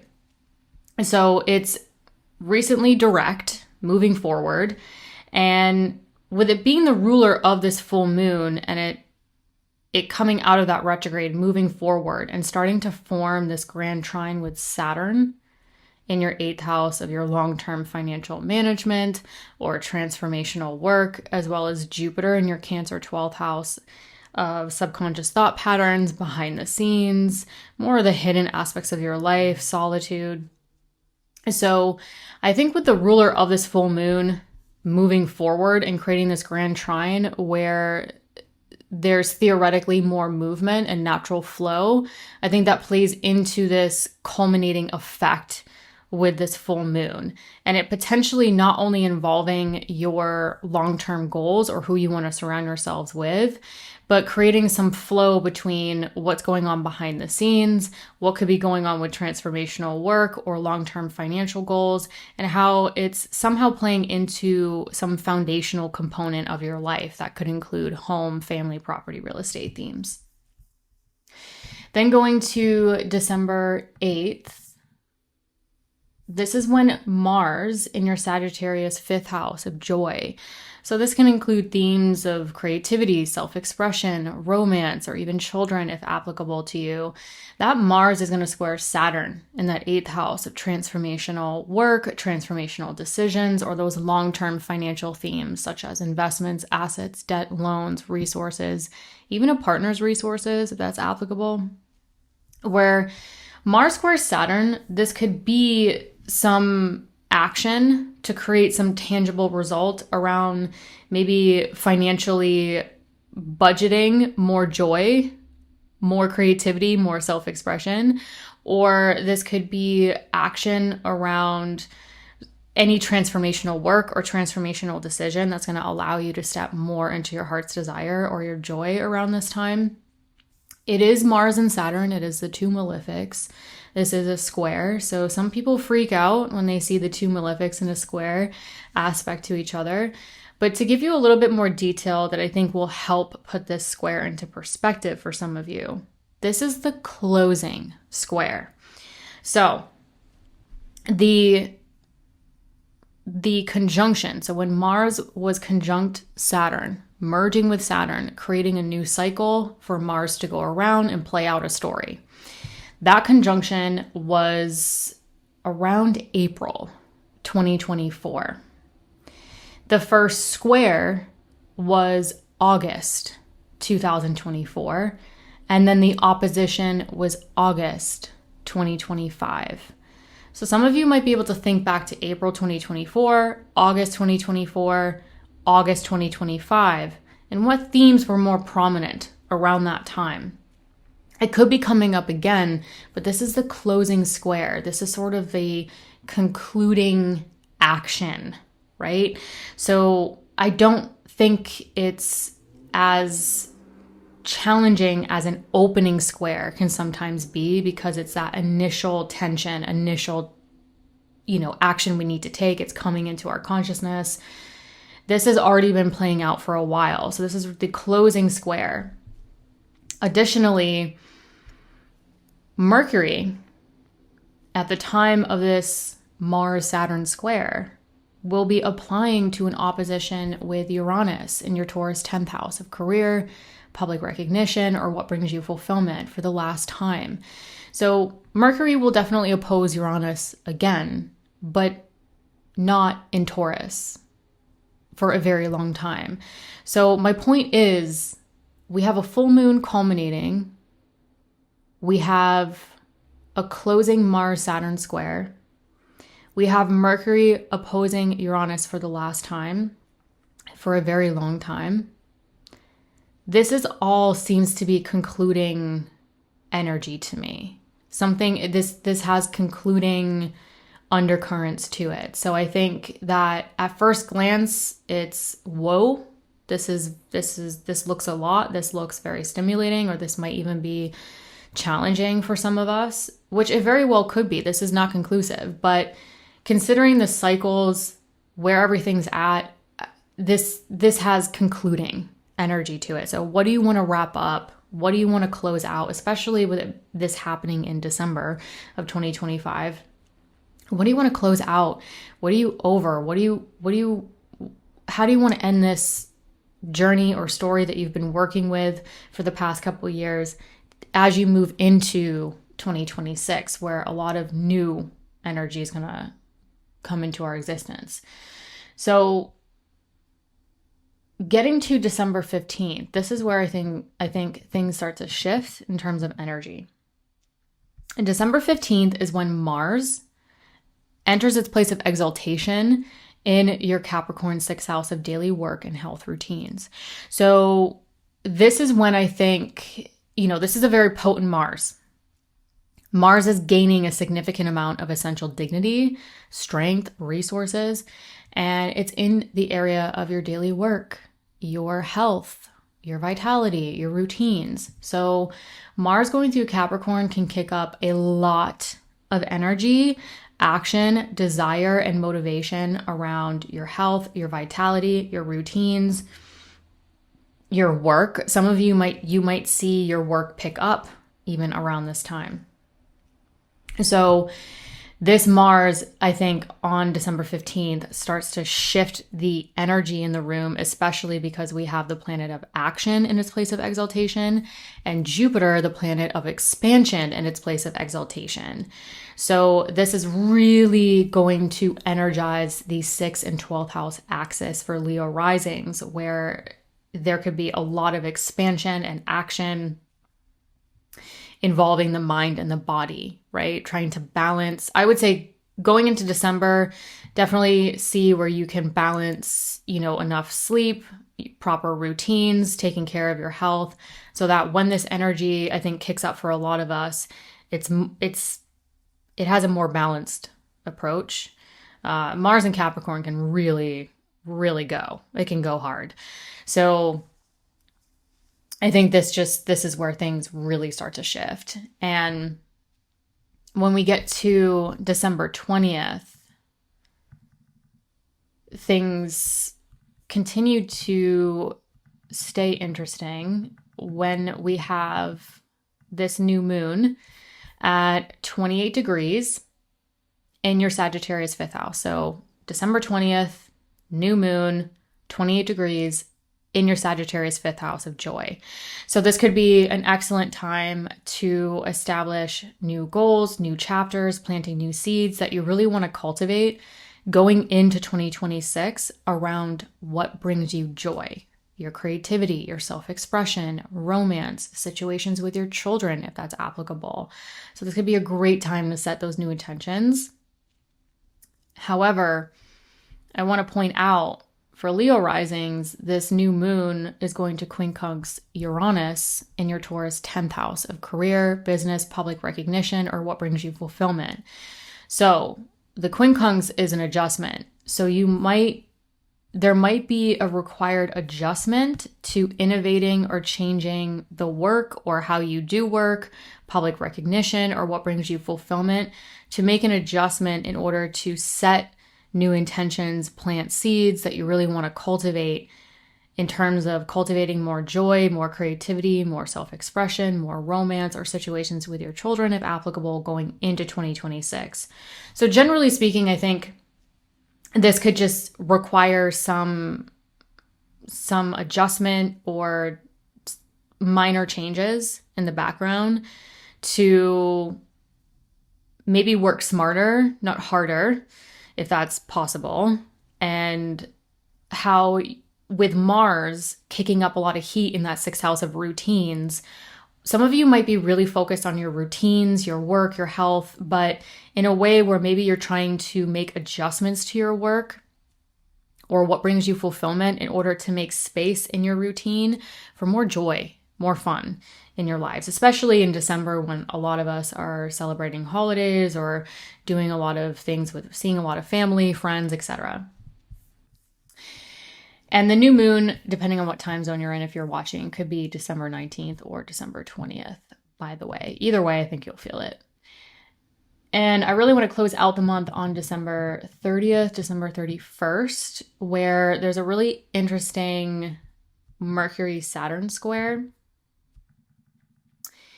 at 26 degrees. So Mercury at 26 degrees in your Sagittarius 5th house of joy. So again, creativity, self-expression, romance, children if applicable, will square Saturn at 26 degrees in your Pisces 8th house of transformational work or those long-term financial management. So investment, assets, debt, loans, partners' resources if applicable. So this one's interesting because for Leo risings, with Mercury in detriment, overexerting, overworking itself, potentially, in the area of joy, square Saturn and your Pisces 8th house, this kind of, to me, I feel like this is an opportunity for Leo risings to communicate your needs, your boundaries, your responsibilities, and in a way where it creates the structure, the container in order to enjoy life, in order to get a little bit dreamy. And the reason why I say a little bit dreamy is that after Mercury squares Saturn on December 31st, New Year's Eve, Mercury starts to apply to a square with Neptune in Pisces. And I think this is where things can get a little dreamy, a little out there, and even confusing. So I think really stepping into, December 29th, December 30th, really utilizing that Mercury-Saturn square to say what you need to say, speak up about your boundaries, your responsibilities, what you need, the time you have, so that when Mercury squares or applies to a square to Neptune and squares Neptune as we enter 2026, there is the established container, the established space, boundaries, structure, routine, whatever it is for you, that can support your ability to play a little bit, to dream a little bit, and go into 2026 knowing you have that space in that container and you've established those boundaries with other people, your self-worth, your long-term goals, your responsibilities, so that when you get a little dreamy or a little out there, maybe for some of you celebrating New Year's Eve or going into 2026, that's all established. It's all taken care of so that you can step into that dreamy, sort of elusive space. Hello, Virgo risings. So December 4th, we have this full moon at 13 degrees culminating in your Gemini 10th house of career, business, public recognition, or what brings you fulfillment. So this could really be culminating or illuminating any of those themes. That could also be connected to the new moon that took place here on May 27th, 2025. So some of you might actually be able to think back to the end of May, beginning of April, were there new projects, new goals, new ideas, really anything that you wanted to initiate or cultivate within your career, your business, your public recognition, or what brings you fulfillment, that could also be sort of culminating or coming to fruition or being illuminated around this time. The ruler of this full moon is Mercury, and Mercury has just recently stationed direct, theoretically creating that forward movement after this revisionary period. So this full moon could be culminating something within your career, your business, your public recognition, or what brings you fulfillment. But the ruler of this full moon really gaining speed and forward momentum, also creating a grand trine with Saturn and Jupiter, also creating that grand trine energy of sort of that natural flow, I think plays into this full moon not only illuminating or bringing something to fruition, but the ruler of this full moon stationing direct, moving forward, creating a grand trine, which creates a lot of natural movement and flow, plays into that full moon. So this full moon is definitely interesting, especially after November, where some of you could have been really reviewing and revising things within your career, your business, your public recognition, or what brings you fulfillment, that now could be really coming to fruition and things could be moving forward in a new light. Then on December 8th, we have Mars in Sagittarius at 25 degrees in that fourth house of home, family, property, and real estate. Square Saturn in your Pisces seventh house of personal and or professional partnerships, including marriage. So a lot of people freak out when they see Saturn and Mars in a square aspect because they're the two malefics. However, I'm going to break this down a little bit to hopefully put this into perspective. So generally speaking, yes, there could be some action or tension that you could be dealing with regarding your living situation, home, family, property, real estate. And it could be due to something playing out within a personal or professional partnership, or some of you might be sort of creating more action, desire, and motivation around a living situation or relationships with your family. That could also be playing into the connections you desire with other people, or something playing out within a personal or professional partnership. But what I want to point out that I think can give a lot of you perspective on this is that this is actually the closing square between Mars and Saturn. So Mars initially joined Saturn, was conjunct Saturn back in April of 2024. Then it moved along and it squared Saturn in August of 2024. Then it continued on and it opposed Saturn in August of 2025. Now it's the closing square. So it's sort of closing out. So if it was the opening square, I would say, okay, this is maybe new information, new desire, new motivation, new action, playing into what is going on with, partnerships or marriage or the desire for certain connections with others, whatever it may be. This is a closing square. It's different. So I think some of you might be able to think back, what was really going on around April of 2024, then again in August of 2024, and then in August of 2025. That those themes could be coming up again, but now you've worked with it. It came into your consciousness. You were dealing with the challenges or weighing things out for some of you. And now it's the closing square. You're sort of maybe observing it more than experiencing it, or trying to say, okay, maybe some of you are looking at your living situation, relationships with family, and its impacts to personal or professional partnerships. And maybe the closing square is the action you want to take or that you need to take regarding those themes for some of you. So additionally, when Mars squares Saturn, Mercury is going to be applying to an opposition with Uranus and Taurus for the last time, not for a very long time. So Mercury will oppose Uranus again, but when Uranus is in Gemini.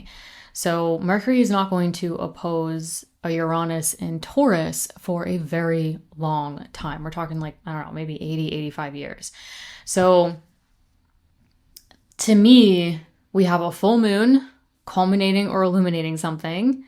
We have the closing square between Mars and Saturn. And then we have Mercury opposing Uranus for the last time. This to me is conclusive energy. There's something concluding, there's something closing out, I think, for a lot of us around this time. So at first glance, you think, ooh, an opposition, a square between the malefics, and it very well could present its trials and tribulations.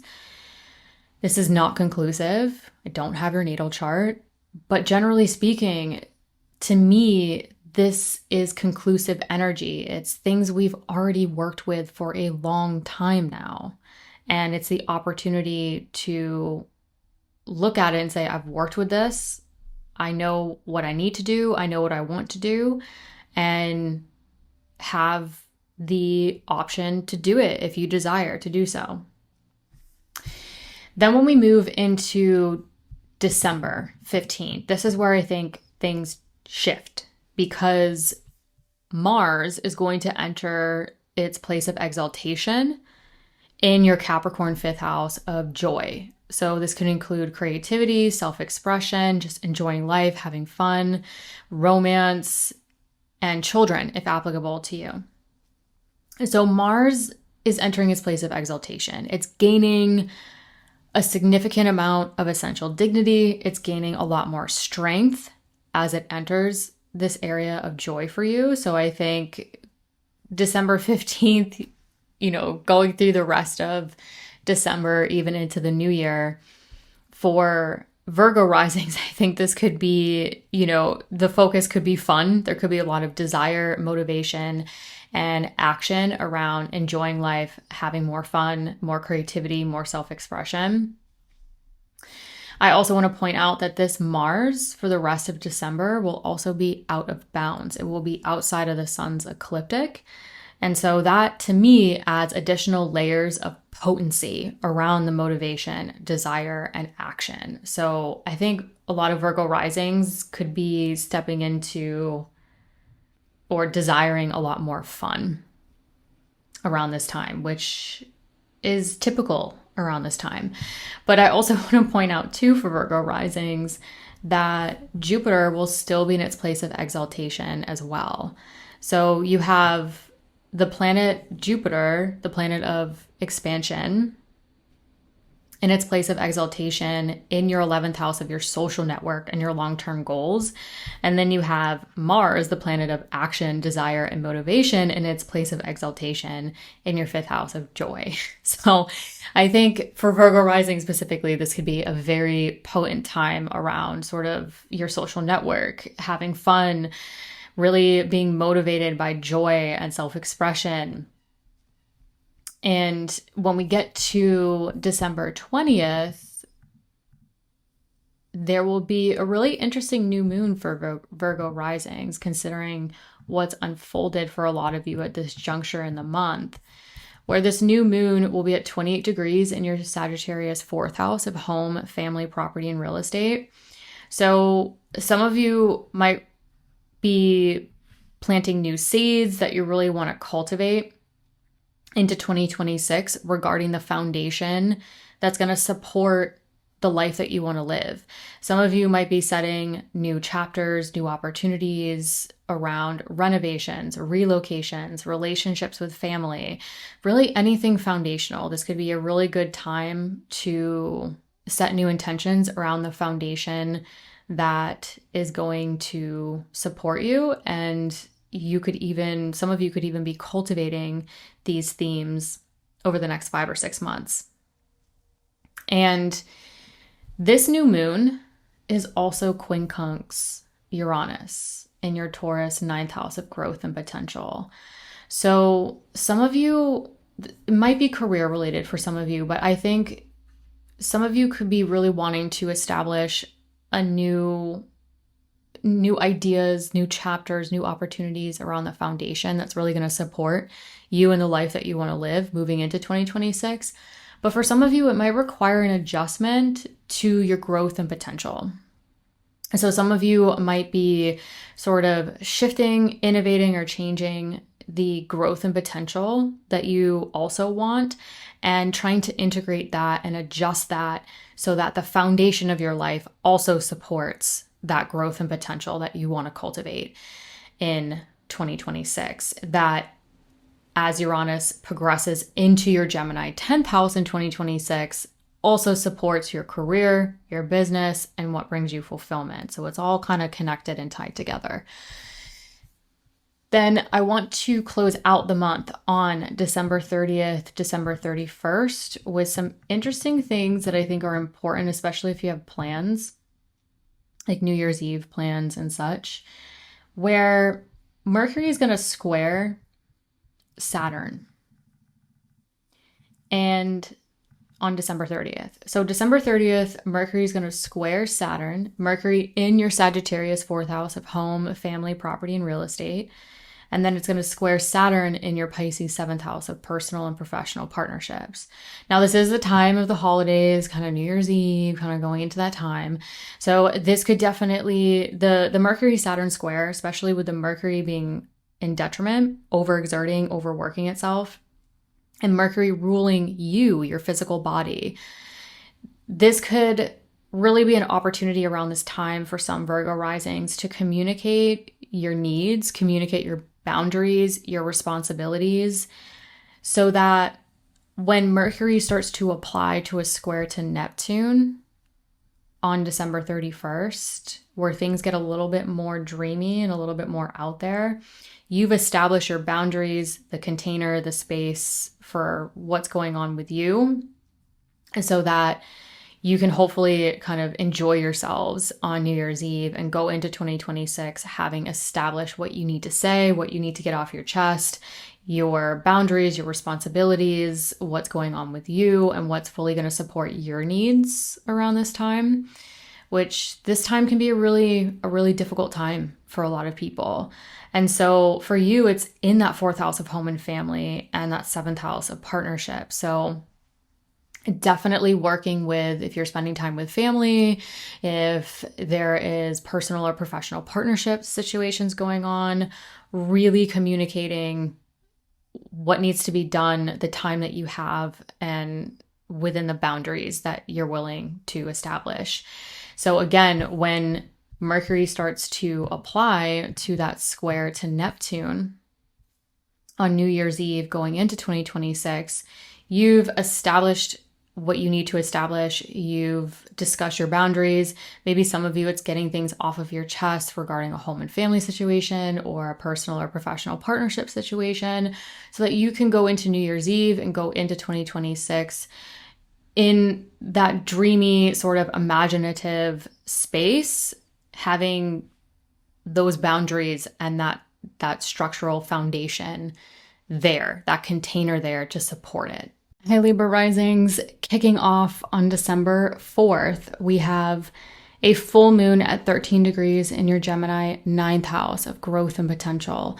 So this could include a variety of themes involving your growth and potential, but the 9th house you can think of as like your higher education, continuing education, travel plans, spirituality, publishing, teaching, really any of those growth and potential themes that could also be career related for some of you could really be illuminated around this time or culminating around this time. It is that time of year where a lot of people are planning travel, seeing family, celebrating the holidays, all of that stuff. So the 3rd and the 9th are technically travel houses, and this full moon could be culminating travel plans or just you traveling. And either way, growth and potential or travel for a lot of Libra risings could be culminating around this time, where this full moon is ruled by Mercury. And Mercury has just come out of a recent retrograde. It is now direct in your 2nd house of earned income and self-worth, forming a grand trine with Saturn in your 6th house of health and work, and Jupiter in your Cancer 10th house of career and public recognition. So whatever's culminating around maybe travel plans or any growth and potential themes that could also be career related, it looks like things are moving forward with maybe budgets or finances, health, work routines, and just overall career or what brings you fulfillment. So I'm hoping that Mercury stationing direct and moving forward, creating this grand trine with Saturn and Jupiter. Grand trines can help create a lot of natural flow and movement. So it could sort of help culminate whatever's going on around growth and potential, or those travel plans, which seem to be very popular around this time of year. Moving on to December 8th. December 8th, things get interesting with Mars. Mars is a very interesting planet this month, where Mars at 25 degrees in your Sagittarius third house of communication, exchanging information, short distance travel, siblings, extended family, is going to square Saturn at 25 degrees in your Pisces sixth house of daily work and health routines. So there could be some action to work with around, appointments, tasks, communication, whether it's personal or professional, situations, playing out with siblings, extended family, and having to take action around the commitment or sort of commitment and responsibility to your work, to your health, and your routines around this time. A lot of people freak out when they see Mars-Saturn squares because it's the two malefics.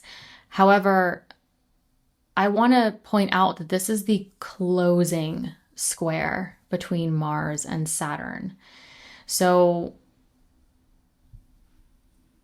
Mars and Saturn were conjunct on April 24th, and then Mars created the first opening square in August 2024, and then it opposed Saturn in August of 2025, and now it's doing the closing square to close out that cycle. So the closing square is typically where you've already worked with it, it's already come into your consciousness, you've maybe dealt with more of the harder, more challenging aspects of it, and the closing square is sort of like it's come into your consciousness, you've worked with it. What are the last threads or last bits of action that you want to take regarding your communication, your immediate environment, maybe relationships with siblings, extended family, and the commitment and responsibility a lot of Libra risings have been dealing with regarding a health situation or work and routine situation. So again, closing square. Additionally, when the Mars-Saturn square goes exact on December 8th, we will have Mercury applying to an opposition to Uranus in your Taurus 8th house for the last time. So Mercury will oppose Uranus again, but Uranus will be in Gemini. It will no longer be in Taurus and no longer returning to Taurus for roughly another 80 to 85 years. So my point is, there seems to be conclusive energy with what's going on this month. So some of you might really be noticing similar themes that maybe came up in April of 2024, August of 2024, August of 2025, that now you're sort of looking at closing it out, wrapping it up, any last minute action, and looking at financial aspects that might be playing into it with the second and the eighth house opposition with Mercury and Uranus, or self-worth, transformational work that might assist you in that closing square to take action on any last minute things you want to take action on regarding this cycle with Mars and Saturn. Now, when we get to December 15th, things seem to shift because that's when Mars enters its place of exaltation in your Capricorn fourth house of home, family, property, and real estate. So this is where a lot of action, motivation, and desire could really kick up with relationships with family, home, property, real estate, redecoration, renovation. So plans of action with family, relationships with family, or any sort of property or real estate themes or themes within those themes could really start to get energized and kick up. Mars is entering its place of exaltation. It's gaining a significant amount of strength to take action, desire, motivation. So I think this is where things are going to kick up quite a bit in that area. And I also want to point out that Jupiter is also still in its place of exaltation in your Cancer 10th house of career, public recognition, or what brings you fulfillment. So we have the planet of expansion in its place of exaltation, and then we have the planet of action in its place of exaltation. So I think this is where things start to really kick up in a lot of ways for Libra risings on the career versus the home and family axis around this time. And closing, actually not yet, December 20th, there is that new moon I want to talk about at 28 degrees in your Sagittarius 3rd house.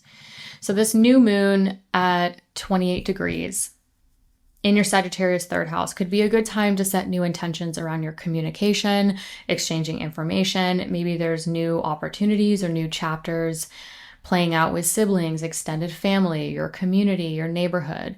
Some of you, this could even be professional. If you work in communication fields, transportation, or technology, you could be setting new intentions with that. Either way, I think what's interesting about this new moon, whatever new beginning or new chapter some of you could be really setting to cultivate into 2026, this new moon is quincunx Uranus in your Taurus 8th house of transformational work, transformational decisions, or those long-term financial themes like investments, assets, debt, loans, partners' resources. So some of you could be setting new intentions around your everyday movement, your everyday environment, people, places, and things within your immediate environment that could have some of you stepping into that quincunx energy of adjustment to innovating your financial future, your financial management, or transformational work. So this one's really interesting for Libra risings because I think on December 19th or December 20th, depending on what time zone you're in with this new moon, you could be setting new chapters and new intentions that could directly impact your everyday immediate environment and things within that environment and how you communicate and exchange information. But it's somehow creating an opportunity for adjusting the transformational work or transformational decision. So for example, with the 3rd house being communication, maybe some of you are adjusting how you communicate transformational decisions. Maybe some of you are adjusting how you communicate within your transformational work. Some of you could be setting new intentions around communicating or exchanging information to gain more knowledge or more capacity for your financial future and making adjustments to innovating or changing that along the way. So this one's really interesting between Sagittarius and Taurus. So definitely, if you're setting those new intentions or new chapters around this time, look for adjustments that might be required or might help really integrate and cultivate this new chapter or new idea. That could involve your long-term finances, your partner's resources, transformational work, or transformational decisions. Now getting to December 30th, where I want to start closing out the month, when we have Mercury at 26 degrees in your Sagittarius 3rd house of communication, exchanging information, siblings, extended family. Again, I like to think of that 3rd house as those people, places, and things within your everyday environment. That could also be professional if you work in communication fields, technology, or transportation.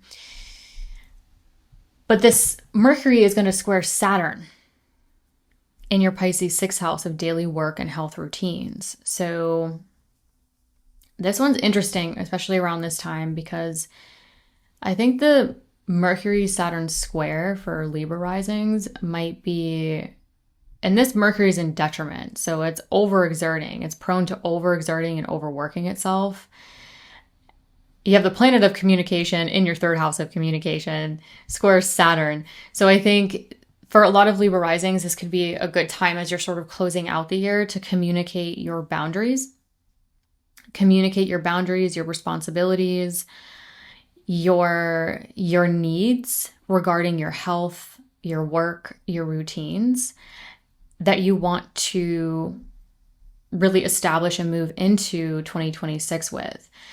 This Mercury square Saturn, I think, is a good time, December 29th, December 30th, especially if you're going to be traveling, going to be celebrating the holiday, anything like that, to really communicate where your boundaries and responsibilities are with your schedule, your routine, your health, your wellness, your vitality. What do you need around those themes?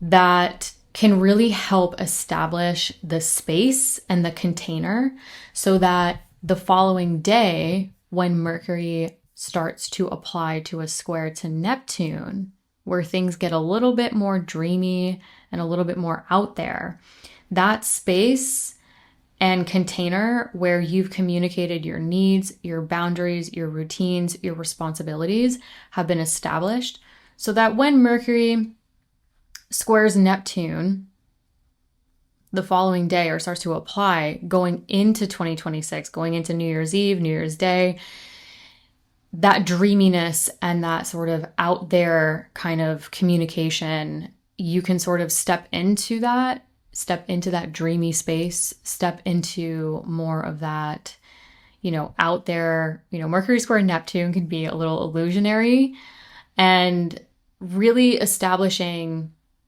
on December 29th, December 30th, that communication around what you need, what's going on with your health, what's going on with your work, what's the space and what's the time in the space that's really going to support you around this time so that you can fill your tank. So that when you go into New Year's Eve and New Year's Day, you've set yourselves up for success, whether it's your own individual selves or other people that you're around, to step into more of that Mercury, Neptunian, dreamy, out there kind of space, so that you set yourself up for success to kind of move into that space without it confusing you or sort of manifesting the lower aspects of it, where Mercury square Neptune can be really like miscommunication, just really confusing, even chaotic sometimes, especially with the Mercury in detriment overexerting and overworking itself. So I think going into like closing out December, going into New Year's Eve, going into New Year's Day, great time to really establish those boundaries, responsibilities around what you need, especially around your health, your work, and your routines. So that doesn't cause more potential problems when Mercury squares Neptune and things get a little maybe confusing or miscommunication. So basically what I'm saying is all of us should just communicate our boundaries, do our due diligence. So all of that is planned and scheduled and everyone's on the same page, so that you can step into a New Year's Eve or New Year's Day into a space that feels good for you, where you can dream and you can have dreamy conversations even, or just dream up what you want to do in 2026 instead of it manifesting more of, I think, the lower vibrational aspects of Mercury square Neptune, where miscommunication and all that can come up. So no one wants to go into New Year's Eve or New Year's Day with that. So definitely take care of yourselves, communicate your responsibilities, your boundaries, where your energy levels are at, how to best support your health, your work, your routines, so that you can go into 2026 the best way possible. Hello, Scorpio Risings. So kicking off the month on December 4th with this full moon at 13 degrees in your Gemini 8th house of transformational work, transformational decisions, or those long-term financial themes such as investments, assets, debt, loans, partners' resources, if applicable. So this full moon is really highlighting your financial axis in your chart, as well as any transformational work or self-worth axis. So this full moon is technically connected to the new moon that took place here on May 27th, 2025. So some of you might be able to think back to towards the end of May, maybe even into the beginning of April. What was going on, what was being initiated, ideas, whatever it may be. This could be a time where things push to fruition or start to culminate or be illuminated. Now, the ruler of this full moon is Mercury. And Mercury has just recently stationed direct, creating that forward movement around what's been reviewed and revised in November. So with this full moon, the ruler of this full moon, Mercury, not only stationing direct recently, but also starting to form that grand trine with Saturn in your Pisces 5th house of joy and Jupiter in your Cancer 9th house of growth and potential. The grand trine can create a lot more natural flow. So I think with this full moon culminating, Mercury stationing direct, but also starting to form that grand trine, which can create more natural flow, the conditions look very culminating in many ways, shapes, and forms. So I think this full moon has the capacity to not only illuminate something or bring it to fruition, particularly around financial themes or long-term financial management goals, partners, resources, transformational work, but I actually think it has the capability to actually play into that forward movement and natural flow that could be taking place for us going into December. Moving to December 8th, we have Mars. Mars doing quite a bit this month, where Mars at 25 degrees in your Sagittarius second house of earned income and self-worth will square Saturn in your Pisces 5th house of joy, which could include creativity, self-expression, romance, children if applicable to you. So the Mars-Saturn square, yes, it's a square. It's between Mars and Saturn, the two malefics. So this could be an invitation to take action around something financial or something regarding children if applicable to you, or this could be really an invitation to take action around maybe financial budgets that support more fun, more joy in your lives, or taking action around establishing more of your self-worth and integrating that within your self-expression and creativity. But what I want to point out before people freak out about this Mars-Saturn square is that this is a closing square. So Mars originally joined Saturn, conjunct Saturn, joined back around April of 2024. Then it did its opening square, which in my opinion tends to be sometimes more challenging compared to the closing square.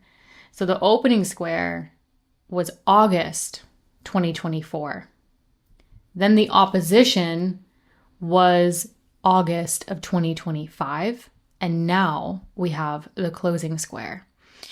So yes, this is a square, but this is likely something that you've been working with since the beginning of 2024.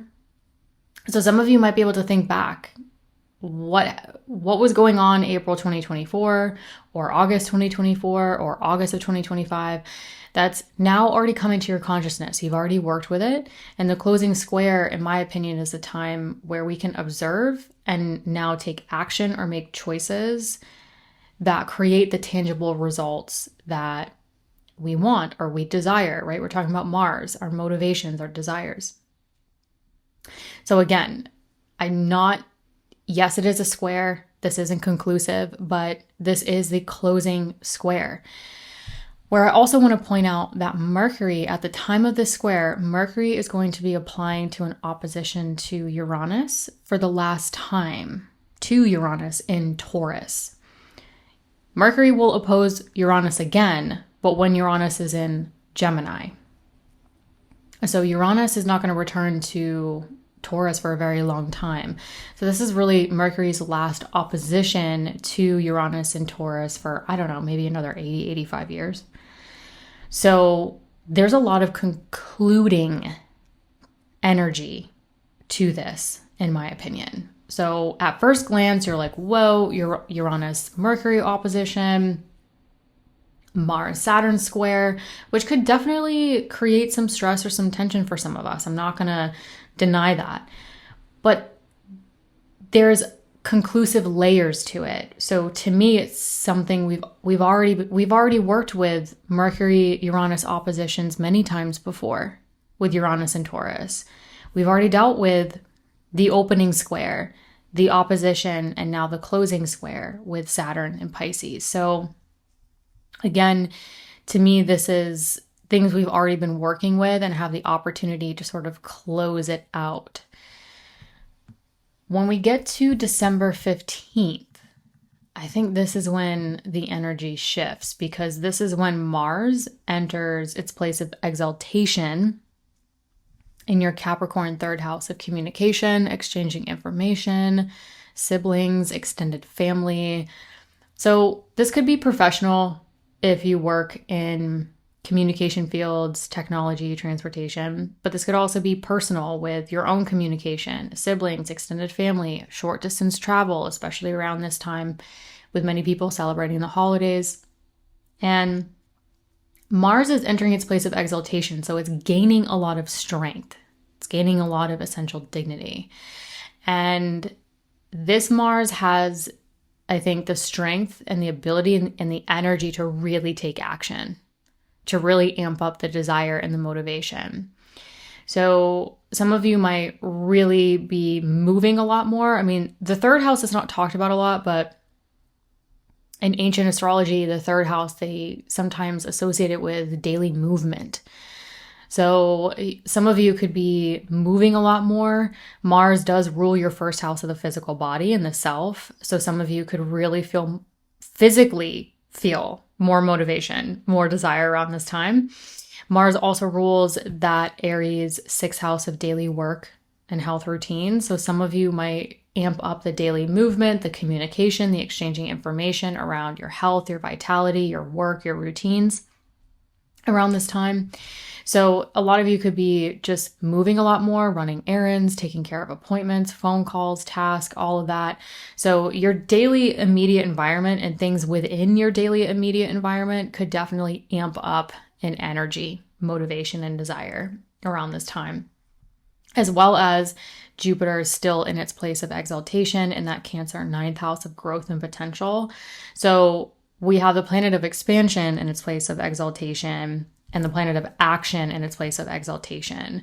So some of you might really be taking a lot of action around your work, your health, your routines, but simultaneously maybe even considering taking action or integrating motivation and desire around the growth and potential you want to take going into 2026. Moving on to December 20th, we have or 19th, depending on what time zone you're in. We have a new moon at 28 degrees in your Sagittarius second house of earned income and self-worth. This new moon could be a time of establishing new financial budgets, new financial management, new chapters where you can cultivate more of your innate gifts, talents, self-worth, value, etc. that you really want to cultivate going into 2026. This new moon at 28 degrees is quincunx Uranus at 28 degrees in your Taurus 7th house of personal and professional partnerships. So whatever new chapter, new ideas, new things you want to cultivate or establish going into 2026 that could involve your self-worth, your value, financial themes. It could require an adjustment to your connections with others, an adjustment to your personal or professional partnerships, an adjustment to marriage, if that's applicable to you. So there could be some adjustment going on to your personal or professional partnerships or your connections with others to establish this new financial management, this new financial future or self-worth situation. Then we get to December 30th. And this is where I sat with this for a while, if I'm going to be completely honest, because Mercury at 26 degrees in your Sagittarius second house of earned income and self-worth will square Saturn in your Pisces 5th house of joy. So Mercury's in detriment, prone to overexerting, overworking, and it's square Saturn. So I think December 29th, December 30th, Mercury squared to Saturn could be a really good time for Scorpio risings. Again, take what resonates, leave the rest. But it could be a really good time to establish or communicate your boundaries, your self-worth, your value, and how that can establish what really brings you joy. What's your heart's desire? So some of you could be doing this through financial means or just communicating self-worth, value. Either way, this could be a good time to really communicate your boundaries, your self-worth. What maybe some of you are communicating what really brings you joy, what's your heart's desire, what you're willing to invest your time, your energy, and your values into. And whatever it is, it could just be a good time to take the square. Squares are invitations for action. So action to communicate Saturnian themes, boundaries, responsibilities, discipline, foundational components. So I think this could be a good time to communicate that, especially at this point. Mars is not only in its place of exaltation, but it's also out of bounds for the second half of December going into the beginning of January. So some of you at this point could be really overexerted. Just you've done a lot of action. Some of you might be just running a mile a minute, taking care of a lot of things in your immediate environment. And this Saturn square, Saturn could be a time where you're communicating this Mars being out of bounds outside of the sun's ecliptic, adding additional layers of potency to that action, desire, and motivation. So I think this could be a good time before New Year's Eve or going into the beginning of 2026 to communicate sort of where you're at, sort of take a step back from a lot of this momentum and energy that a lot of us are going to be feeling with Jupiter in exaltation, Mars in exaltation, and take a step back to really communicate your value, your self-worth, how you really want to spend your time. Again, fifth house themes. What is joyful for you? What is your heart's desire? How do you want to go into the holidays? How do you want to even celebrate New Year's Eve? And even if it means not celebrating at all, what do you need to communicate to establish your boundaries, your responsibility, how you're feeling at this time, and what is going to bring you the most joy going into 2026? Now, for some of you, because this is involving the second house, it could be more self-worth themes, or it could involve financial themes, setting boundaries around your finances, what you're willing to spend, what you're willing to do. So whatever it may be, again, take what resonates, leave the rest. Great time to take action around communicating whatever boundaries you need to communicate so that you can move into 2026 in a much more joyful way. Because the following day on December 31st, that's when Mercury is then going to start to apply to a square to Neptune. Mercury-Neptune squares can cause miscommunication. It can be a little dreamy. It can be a little out there. So I think December 29th or even December 30th leading up to that time, could be a really great time to really communicate your needs, your desires, what brings you joy, where you're at, whatever it may be. That could involve financial themes or self-worth themes, so that when Mercury starts to apply to a square to Neptune and things can get a little foggy, you've established that container. You've established that time, that space on what's really going to be fulfilling to you, communicating your boundaries around your self-worth, your financial themes, so that you can move into 2026 in a much more joyful way. Or even if things get a little dreamy, you can maybe experience more of the higher vibrational aspect of the Mercury square Neptune, where you can sort of dream your way into 2026. You can think about or have really interesting sort of out there conversations and get the logistics, get what you need off your chest so that you can really utilize that energy moving into 2026 instead of not communicating your boundaries, not communicating what is really going on, what's really going to bring you joy, and sort of your boundaries and responsibilities around finances or your self-worth. That then Mercury applying to a square to Neptune could create more confusion or miscommunication around. So definitely find time leading up to the 29th or the 30th to really establish your plans, what you're willing to spend, where your self-worth is at, what's really going to be the space in the container that's going to bring you joy going into 2026. Hi, Sagittarius Risings. Kicking off on December 4th, we have a full moon at 13 degrees, illuminating your Gemini 7th house of personal and or professional partnership, including marriage, if applicable to you. So this full moon could definitely be culminating something, bringing something to fruition, really illuminating something within your long-term partnerships, or illuminating something that you desire, even within personal or professional partnerships. Either way, this full moon is connected to the new moon that took place here on May 27th, 2025. So some of you might be able to think back to the end of May, beginning of April even. That could have been initiating something could have come up where now something could really be culminating or coming to life or coming to fruition within that partnership, or something you sort of initiated back towards the end of May, beginning of April.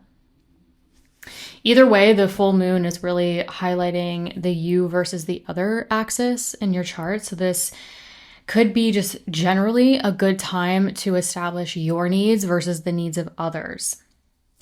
And the ruler of this full moon is Mercury. And Mercury has recently come out of its retrograde. It is now direct, moving forward and starting to form a grand trine with Saturn in your 4th house of home and family, and Jupiter in your 8th house of transformational work, transformational decisions, and long-term financial themes such as investments, assets, debt, goals, partners' resources, if applicable.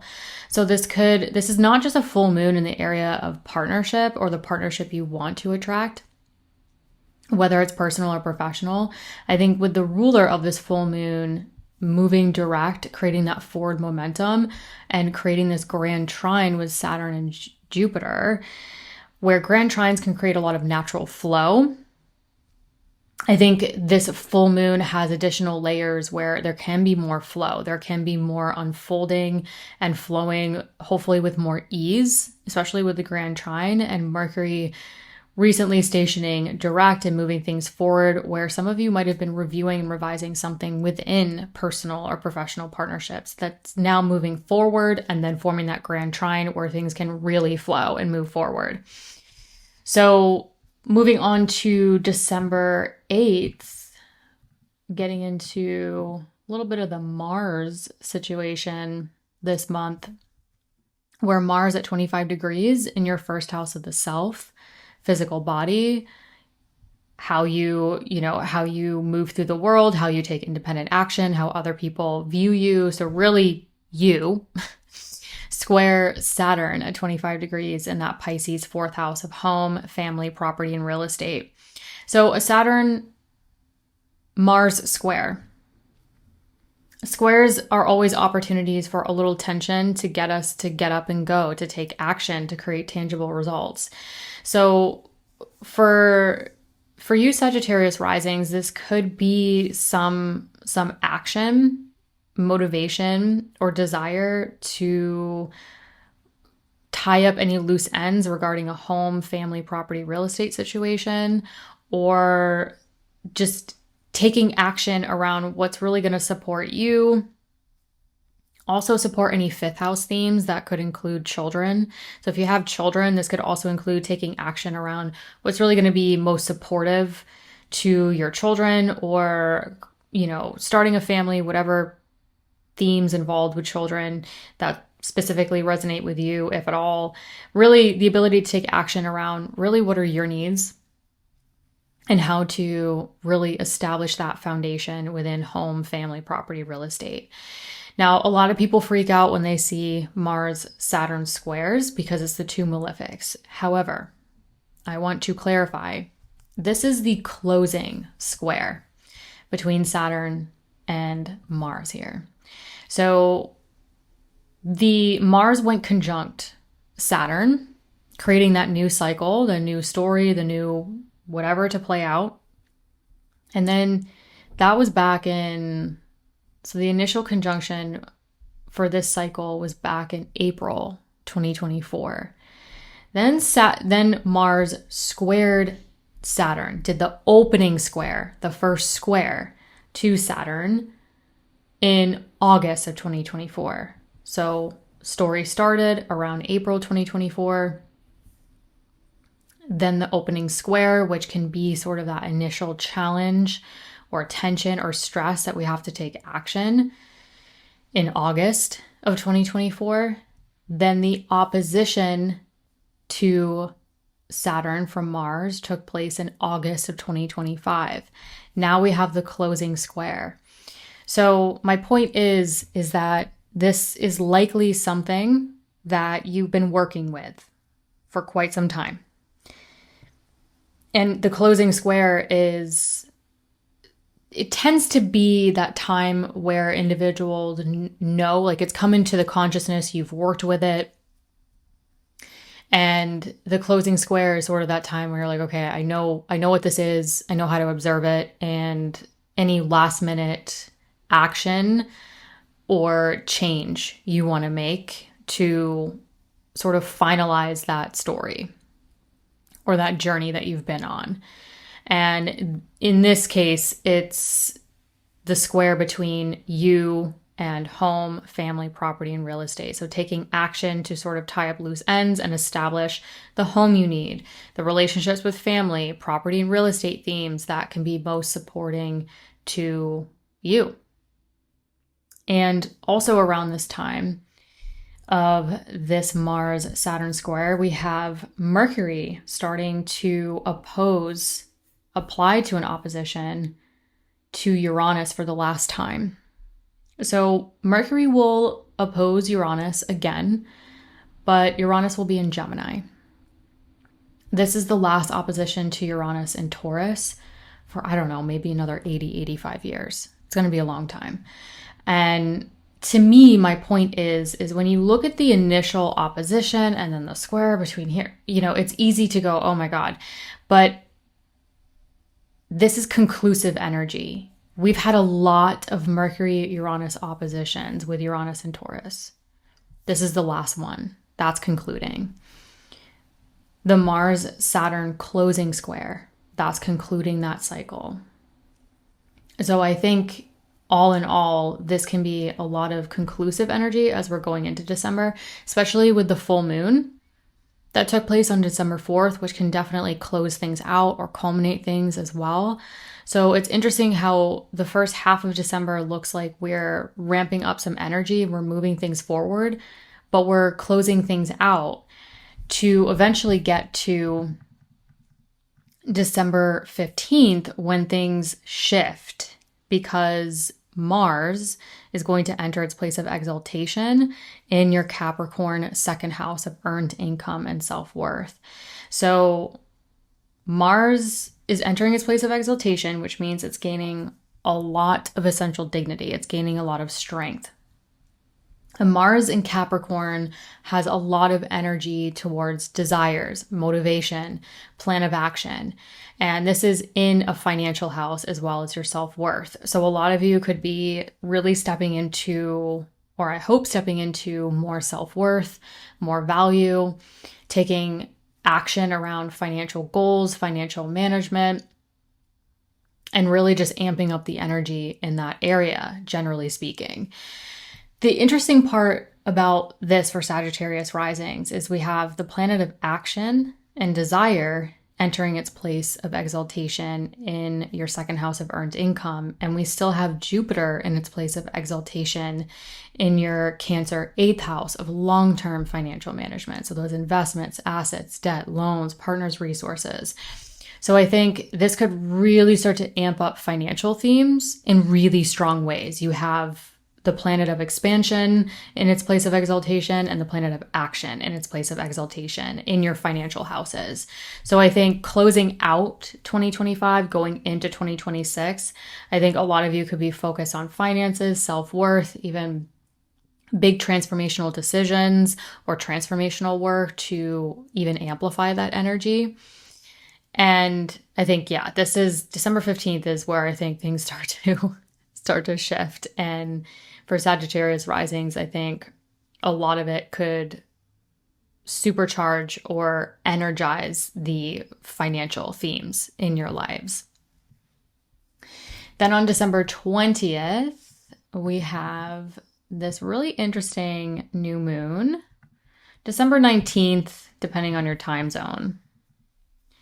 So December 19th, December 20th, new moon at 28 degrees in your Sagittarius first house of self, physical body, appearance, how you take independent action, how other people view you. So really you.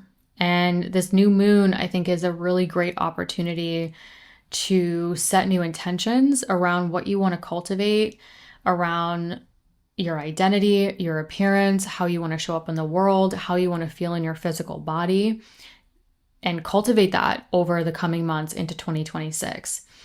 Where this new moon is quincunx Uranus in your Taurus 6th house of daily work and health routines. So the quincunx is an opportunity for an adjustment.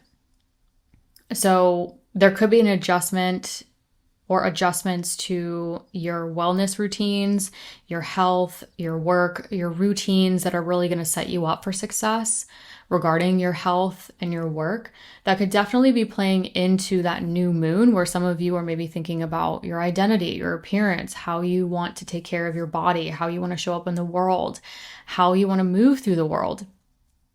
And the quincunx to Uranus is sort of interesting because in order to maybe establish this new chapter, some of you might be making the adjustments to your health, to your work, and to your routines in order to cultivate how you want to feel in your body, how you want to move through the world, and how you want to show up for the world in 2026. Now, I want to close out the month with something that I really sat with for a while.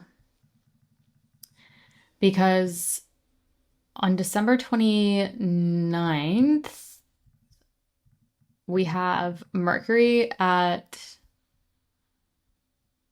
29th, 30th. I'm going to say some of you are probably going to feel this the 27th, 28th, when Mercury's applying to the square with Saturn and your Pisces 4th house of home, family, property, and real estate. So December 29th, but again, the applying aspect for some of us is what we feel. So I'm going to say December 27th, 28th, 29th, when Mercury is applying to or hits that 26 degree mark to square Saturn. So Mercury is in detriment, overexerting, prone to overworking itself in your Sagittarius first house of the self, the physical body, square Saturn in your Pisces 4th house of home, family, property, and real estate.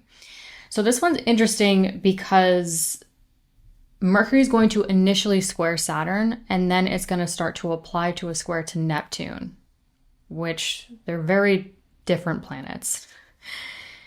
And so closing out 2025, right? Going into New Year's Eve, even sort of the aftermath of holidays for many of us, Mercury square Saturn, I think, is a is a good time to communicate your needs, your boundaries, and this could be a good time to sort of communicate what you need, especially with Saturn in the fourth house, maybe communicating what you need, your boundaries, what's going on with you, with people you live with or family members. So you can establish how you really want to feel and what you really want to do going into 2026. Because the following day, when we get to New Year's Eve, so December 31st, that's when Mercury is going to start to apply to the square to Neptune, where things can get a little confusing or there can be miscommunication, but there can also be a bit of dreaminess and imagination. So I think utilizing the Mercury-Saturn square first, maybe around December 27th, 28th, 29th, if you're feeling it, to communicate what you really want, what you really need, what's really going to support you, and maybe sort of communicating those needs with people you live with or family members to establish that container, that space, so that when you go into New Year's Eve or you go into 2026, when Mercury is square Neptune, you can step more into the imagination and the dreamier aspects of Mercury square Neptune and less of the miscommunication or confusion that could come up due to not communicating your needs, your boundaries, etc. So definitely if that resonates and you're like, I really need to communicate my needs, my time, my space, so you can move into 2026 the best way possible. If you're feeling that Mercury square Saturn, lean into it, see how you feel, see what opportunities come up to communicate that time, space, and boundaries, and even responsibilities that might come up, so that when you go into New Year's Eve, you go into 2026, that Mercury square Neptune can be, that space and that foundation and those boundaries have already been communicated and established. So you can step more into the fun parts going into 2026. Hi, Capricorn Risings. We're kicking off the month on December 4th when we have this full moon at 13 degrees of Gemini, illuminating, culminating, bringing something to fruition regarding those Gemini 6th house themes of work, health, and routines. So this could definitely be culminating or illuminating or bringing something to fruition around work projects, situations with colleagues, coworkers, health, wellness, vitality, and just your routines that support that. But this new moon is technically connected to the new moon that took place here back around May 27th, 2025. So the end of May, beginning of April, some of you might be able to think back to that time. What were you establishing with your routines? What was going on with your routines, your work, your health that now could be coming full circle or coming to life or coming to fruition around this time? Where the ruler of this full moon is Mercury. And Mercury has just recently gone direct, creating that forward movement, hopefully that momentum, where this Mercury is starting to form a grand trine with Saturn in your Pisces third house of communication, exchanging information, and Jupiter in your Cancer 7th house of personal and professional partnerships, including marriage. So something could really be coming to fruition around your daily work and or health routines, that the ruler of this full moon is now moving forward, where some of you may have last month been reviewing and revising something about your work, your health, and your routines that now could be moving forward. And this full moon is help pushing it forward. It's help bringing it to life or come to fruition.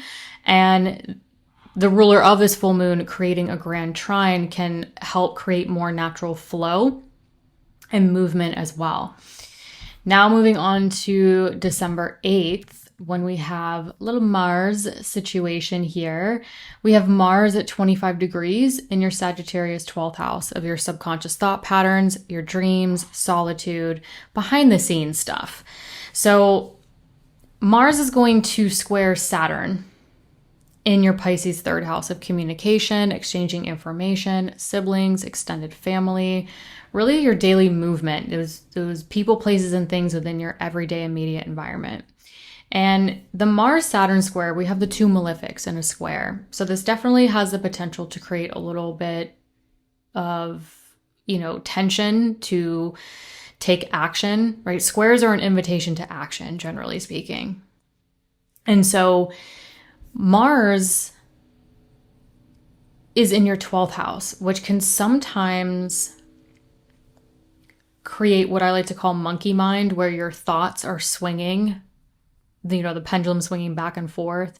Sometimes it can show up as insomnia or just lack of sleep, or you could have had just like a few weeks of just like really wild dreams.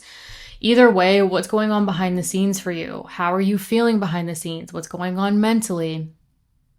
That this square to Saturn could bring up in your 3rd house of communication. Maybe the action is communicating, exchanging information to what's been going on with you mentally, what's been going on behind the scenes, where, it's opposite that 6th house where that full moon just took place with your health, your work, and your routines. So some of you might really be taking action to sort of communicate what you've been working on behind the scenes, how you've been feeling behind the scenes, or maybe just at minimum, just communicating. Maybe some of you just need more solitude, some space, some time alone. Either way, this is a closing square. So Mars is making the closing square to Saturn, where Mars originally joined or went conjunct Saturn back in, was it April? I believe it was April. Yeah, April 2024. So Mars joined Saturn here, creating a new story, a new cycle back in April of 2024. So some of you might be able to think back to April 2024. What themes were really coming up? What were you dealing with? And then Mars went on to create the opening square in August of 2024. So some of you might be able to think back to August of 2024. What was tense? What was stressful? What were you trying to navigate, especially around your routines?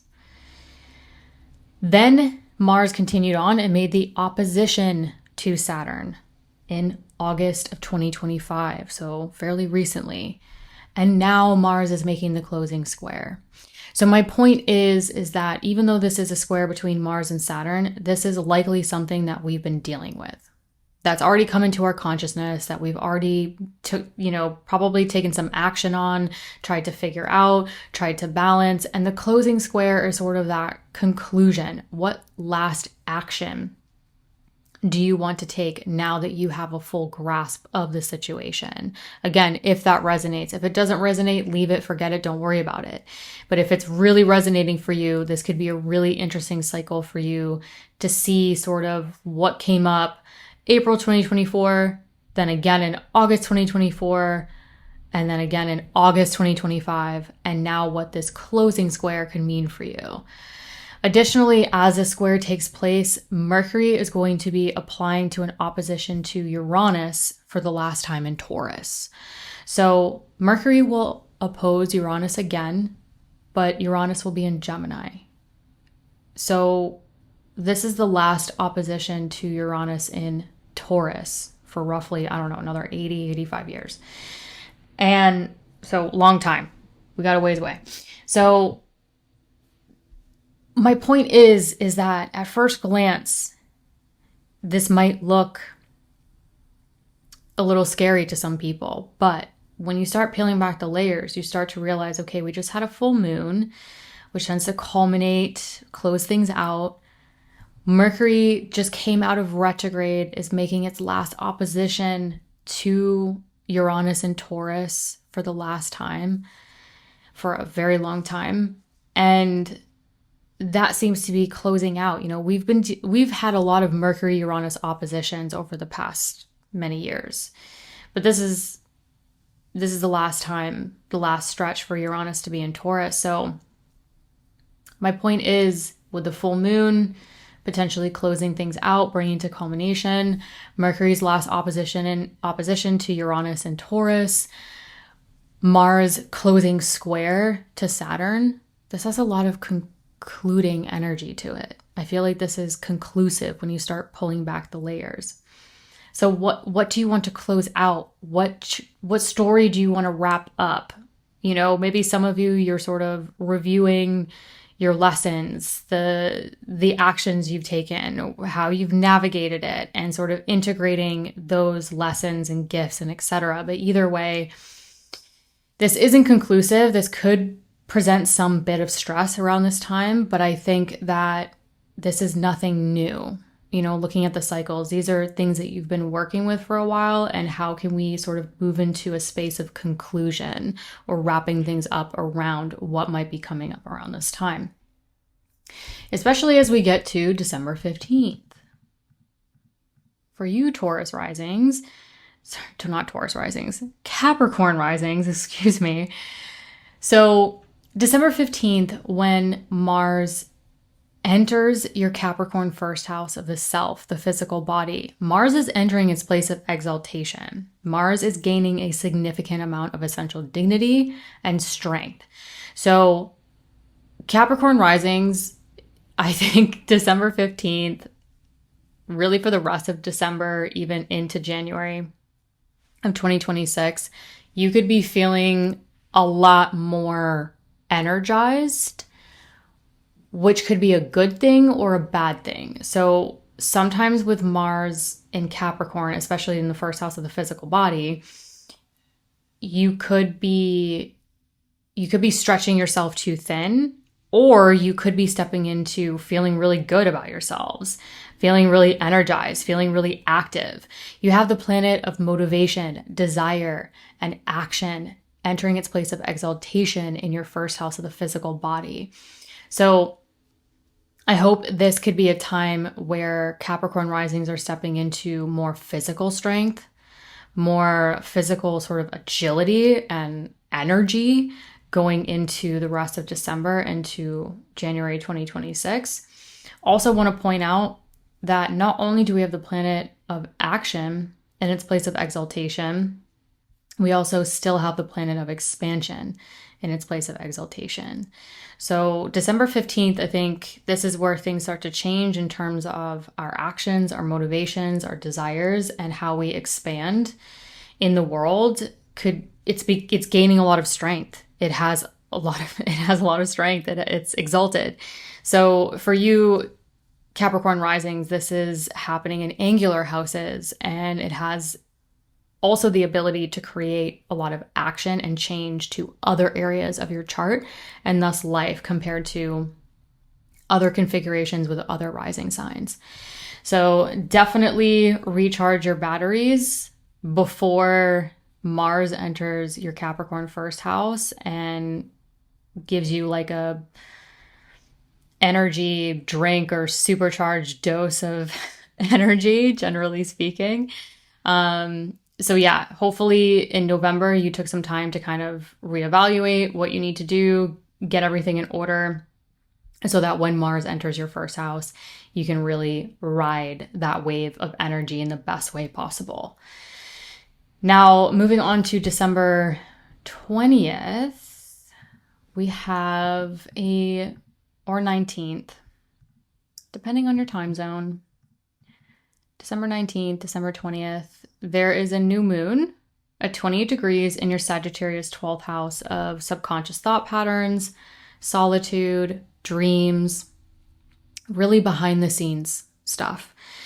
So this could be, generally speaking, a good opportunity to plant new seeds, create a new chapter, new opportunities around maybe creating a little bit more alone time, maybe more rest and recharging. Maybe you're starting something or you want to cultivate something into 2026 where you're working on it behind the scenes. Whatever it may be, this could be a good time to initiate those new inner visions, those new perceptions. You could be stepping into new mental thought patterns, could be a good time for this too, if that resonates, that you really want to cultivate into 2026. This new moon is quincunx, Uranus, in your Taurus 5th house of joy, which could include creativity, self-expression, romance, or children if applicable to you. So whatever new chapter, new idea, new thought patterns, sleep schedule, inner visions, whatever you're doing that you don't really publicly advertise to the world, you're working on behind the scenes, whether it's mental, internal, or even physical behind the scenes. It could require an adjustment to what brings you joy, your creativity, your self-expression, what's going on with your children if applicable. So some of you could be making an adjustment to your creativity, your self-expression, what really brings you joy, what is your heart's desire at this juncture in your lives, and how is that playing to initiating this new chapter or planting new seeds around cultivating that inner vision, those new thought patterns, more solitude, more rest, more recharge, more behind the scenes stuff. Then we close out the month on December 30th, December 31st, but I think the applying aspect, a lot of you are going to feel more strongly. So Mercury at 26 degrees on December 30th. Some of you, I think you're going to feel this December 27th, December 28th, December 29th. Either way, the applying square that Mercury is starting to make leading up to December 30th, where Mercury is in your Sagittarius 12th house. Again, behind the scenes, subconscious thought patterns, dreams, solitude. It's going to form a square with Saturn in your Pisces 3rd house of communication, exchanging information, siblings, extended family. Again, that daily movement with those people, places, and things within your immediate environment. And I think this one's interesting for Capricorn Risings closing out 2025 because Mercury's initial square to Saturn, I think, could be a good opportunity to communicate your boundaries, your needs, what really is going to support you. And some of you could be communicating this with your family, your siblings, your extended family. Some of you could be communicating what's been going on with you behind the scenes, what you've been working through mentally to establish new boundaries, communicate your responsibilities. And I really just think that getting closer to the end of December, this Mercury, or even the applying Mercury to the square to Saturn in that 3rd house of communication, this could be even professional for some of you, where if you work in communication fields, technology, or transportation, some of you might be communicating sort of your needs, your boundaries, your time, and your space, where it could be playing into something professional if you work in those fields. But I think either way, going into December 27th, 28th, 29th, even into the 30th, if you feel like this resonates, if you feel that you need to communicate what's been going on with you behind the scenes, how you've been feeling mentally, maybe some of you are just really stretched too thin and you need more solitude, you need more rest, and being able to communicate to the square to Saturn in that 3rd house of communication, communicating to your people in your daily environment, your siblings, your extended family, and for some of you, even home and family. This could be a good time to do that because once we get to December 31st, we get to New Year's Eve, Mercury is then going to start to apply to a square to Neptune. And Mercury-Neptune squares can be a little confusing. It can be a little out there, but it can also be really dreamy and imaginative. So I think really utilizing the Mercury square Saturn to communicate and establish sort of those Saturnian foundation, structure, boundaries, responsibilities, communicating your needs. This Mercury is also in detriment, so it's prone to overexerting and overworking. So just be aware of that. Where I think the square to Saturn can help all of us sort of be able to communicate our boundaries, our needs in a variety of ways, depending on where it is. And for you, it's, the 12th house of dreams, sleep, solitude, what's been going on behind the scenes, your mental thought patterns, and being able to maybe communicate your need to work through that, or your need for more space, time, rest, recharge as you're sort of closing out 2025, if that resonates. Either way, utilizing or taking advantage of the Mercury square Saturn to communicate those needs or boundaries, etc., can, I think, help once we get to New Year's Eve, and even into the beginning of 2026, when Mercury is square Neptune, where hopefully the square to Saturn can help us create the boundaries, the space, the time, and the container to create a better container for when Mercury squares Neptune and things can get a little dreamy and a little imaginative, and hopefully establishing those boundaries, communicating that need for space and time, or whatever it is you really need around this time, so that it doesn't cause potential miscommunications or confusion when Mercury squares Neptune, New Year's Eve going into 2026. So I think closing out December, there could be, again, December, there's a lot of movement. There's, action and expansion are both in their place of exaltation. And this Mercury is, I think, helping sort of create, could feel a little tense because it is a square, but helping us take action towards the boundaries, the space, the time, whatever it is you need, so that you can go into New Year's Eve and 2026 feeling the best way possible, feeling like you've gotten it off your chest, or feeling like you've communicated your boundaries, so that you're moving into a space that feels good for you New Year's Eve going into 2026, that feels dreamy and imaginative and feels a lot better for you compared to miscommunication or confusion with the Mercury Neptune square that it can cause. So I think the square to Saturn is honestly opportunistic, more so for Capricorn risings, because Saturn rules your first house of the self, the physical body.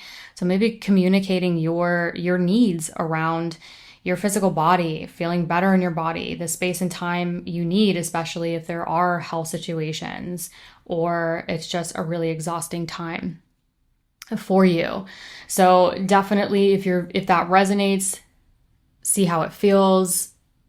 If there's space and time to communicate your needs and establish those boundaries, so that you can go into New Year's Eve in 2026 in the best way possible. Hi, Aquarius Risings. So getting into December, kicking off the month on December 4th, when we have this full moon at 13 degrees in your Gemini fifth house of joy. So this could be culminating, bringing something to fruition, or illuminating things involving your creativity, your self-expression, romance, and children, if applicable to you. But really, what brings you joy? What is your heart's desire that could really be cultivated around this time? That this full moon is connected to the new moon that took place here back on May 27th, 2025. So some of you might be able to think back towards the end of May, even into the beginning of April, where similar themes are coming back around, but in a new way. Maybe some of you started new creative projects or started something new regarding what brings you joy, your heart's desire, children, if applicable, your creativity, your self-expression, that could really be illuminated or cultivated around this time. Now, the ruler of this full moon is Mercury. And Mercury has recently just come out of its retrograde, and it is moving direct in your Scorpio 10th house of career, public recognition, or what brings you fulfillment. So this is not only a direct forward moving Mercury, but it's actually forming a grand trine with Saturn in Pisces and Jupiter in Cancer. So the ruler of this full moon being in its direct forward movement and also starting to form a grand trine where there can be a natural flow of movement, a natural progression of things even. This full moon is not only sort of bringing something to light or illuminating something or bringing something to fruition. I think the conditions of the ruling planet of this full moon is in a peculiar place of coming out of a retrograde, pushing something forward. So, for example, this Mercury, now direct, was retrograde last month. And so some of you could have been reviewing and revising what brings you joy. What is your heart's desire? Creative projects, self-expression, or themes involving children, if applicable. That now it's moving direct, and this full moon comes along and culminates what maybe some of you were reviewing and revising. And that Mercury forming a grand trine is, I think, helping progress that forward movement, progress that natural unfolding and flow going on. Moving on to December 8th, we have some interesting bits with Mars. Mars will be at 25 degrees in your Sagittarius 11th house of friends, groups, communities, and long-term goals, forming a square to Saturn in your Pisces 2nd house of earned income and self-worth. So this is interesting because I think, a Mars-Saturn square, we have the two malefics. And so sometimes when people see the Mars-Saturn square, they freak out a little bit. But there's some layers to this that I think will put this square into a lot of perspective for a lot of us that I'm going to get into. But this Mars-Saturn square could be a call to action around your long-term goals, your personal and professional social network, and aligning that to your self-worth, your value system, your innate gifts, talents, which for some of you, it could be financial, right? We are talking about a financial house, but the second house I like to think of is overall like your value system, your self-worth. That could include money as well. But I think this square could be an opportunity for action to see sort of, okay, what personal or professional social networks or long-term goals are in alignment to my value system or my self-worth, or vice versa, as we push into 2026. Now, peeling back the layers on this square, this is actually the closing square. So Mars is making its closing square to Saturn. It originally joined Saturn back in April of 2024 to start a new cycle with Saturn. So April 2024, merged, opportunity to create a new cycle, new story, new journey to play out. Then in around August of 2024, Mars made its opening square. Then in August of 2025, so fairly recently, it made its opposition to Saturn. And so now in December, Mars is making its closing square. So my point is, with the Mars-Saturn square, for a lot of us, I don't think this is going to be, I don't think it's going to involve anything new. I think this is sort of the last opportunity for action regarding something that is come into your consciousness, you've taken action on before, you have tried to balance.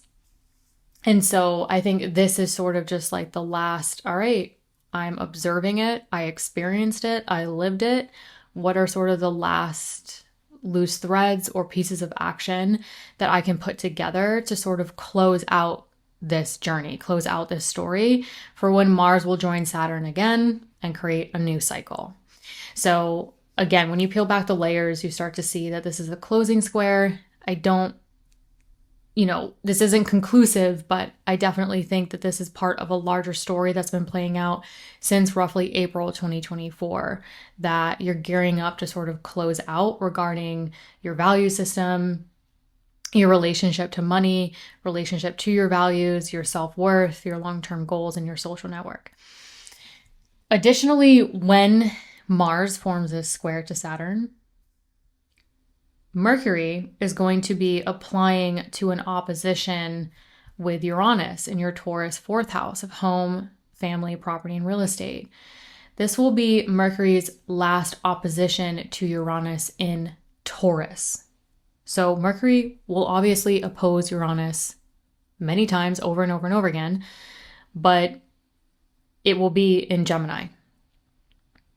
Mercury will oppose Uranus in Gemini, not Taurus. So this is the last time it will oppose Uranus in Taurus.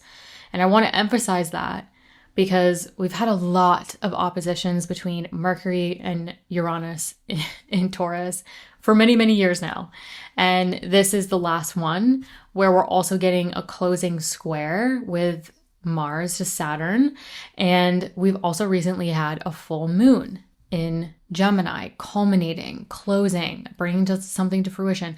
So there's a lot of layers and signs that point to closings at this point. Closing energy, concluding type energy. So at first glance, you see an opposition, you see a square between the malefics, and sure, it's not conclusive. This absolutely has the potential to create some stress or some tension.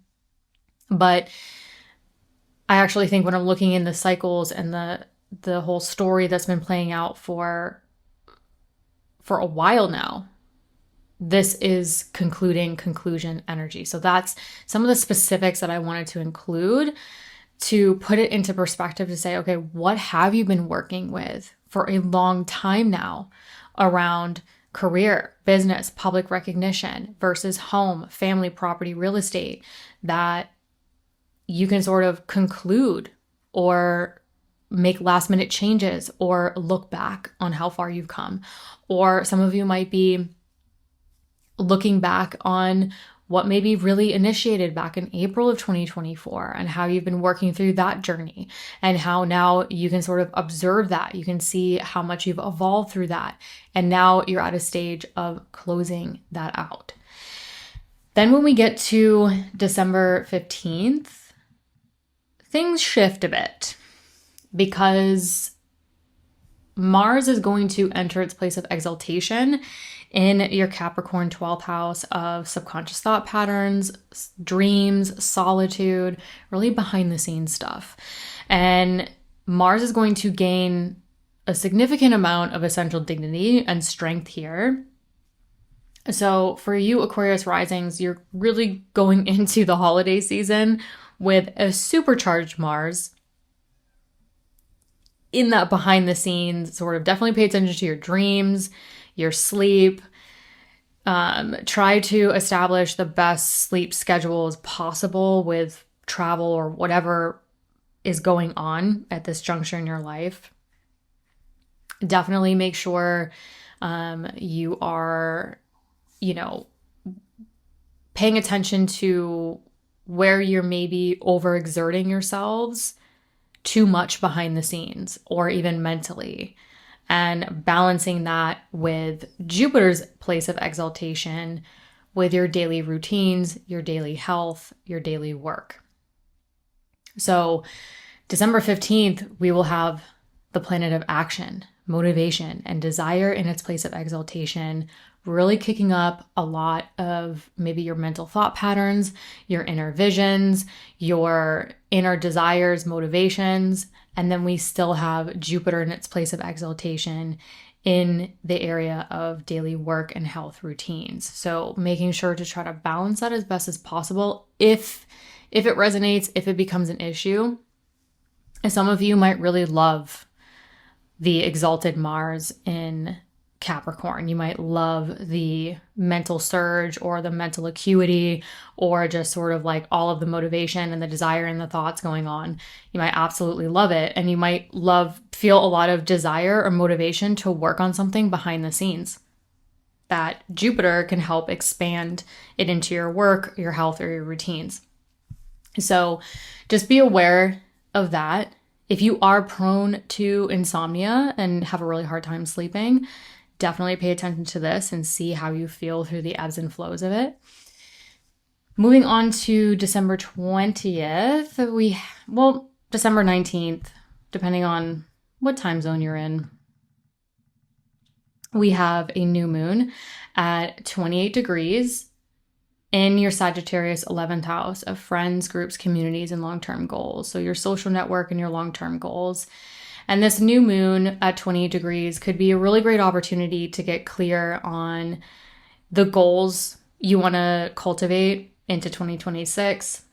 This could create new groups, new communities, new friendships, new sort of connections in your social network that might even help align to dreams, goals, aspirations around this time that you definitely want to take into 2026 or cultivate into 2026.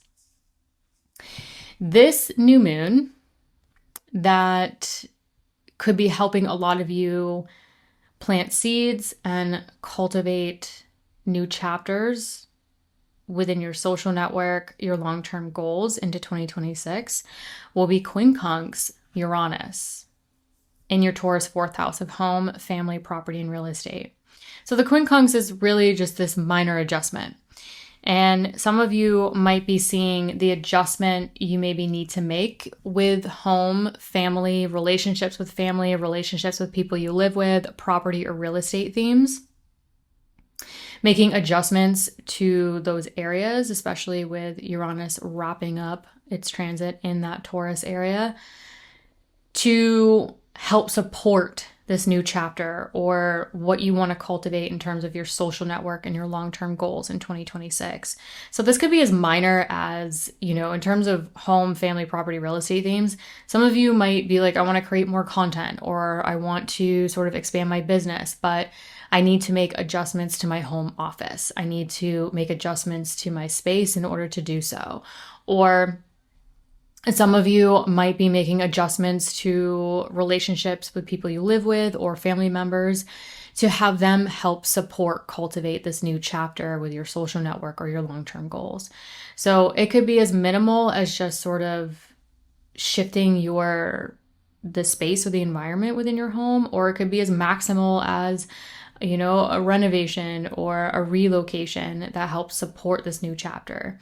Again, take what resonates, leave the rest, but there could be an opportunity to make adjustments to create a more supportive foundation that is going to help cultivate those long-term goals and people you want to surround yourselves with in 2026.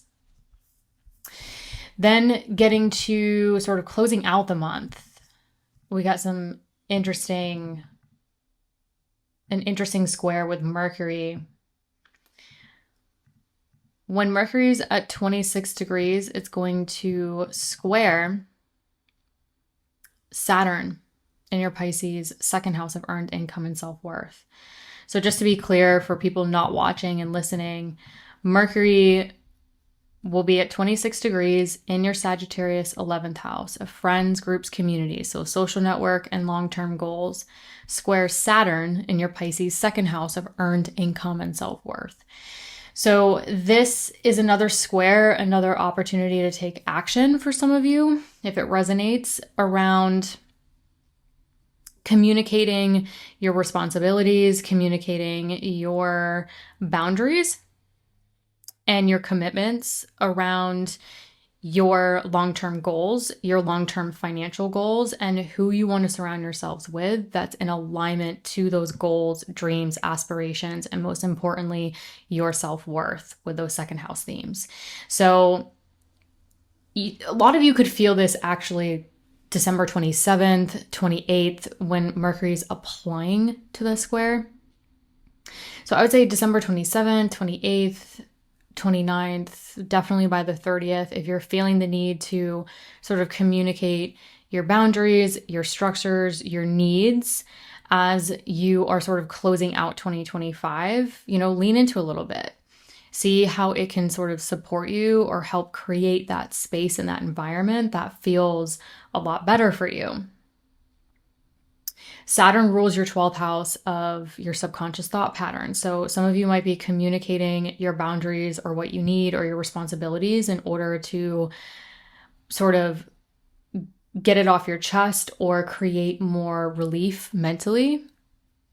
Mercury rules your Gemini 5th house of joy and your Virgo 8th house of transformation and long-term financial goals. So again, this could be communicating your boundaries, your goals, your responsibilities around where you want to take your finances or your creative projects or what brings you joy.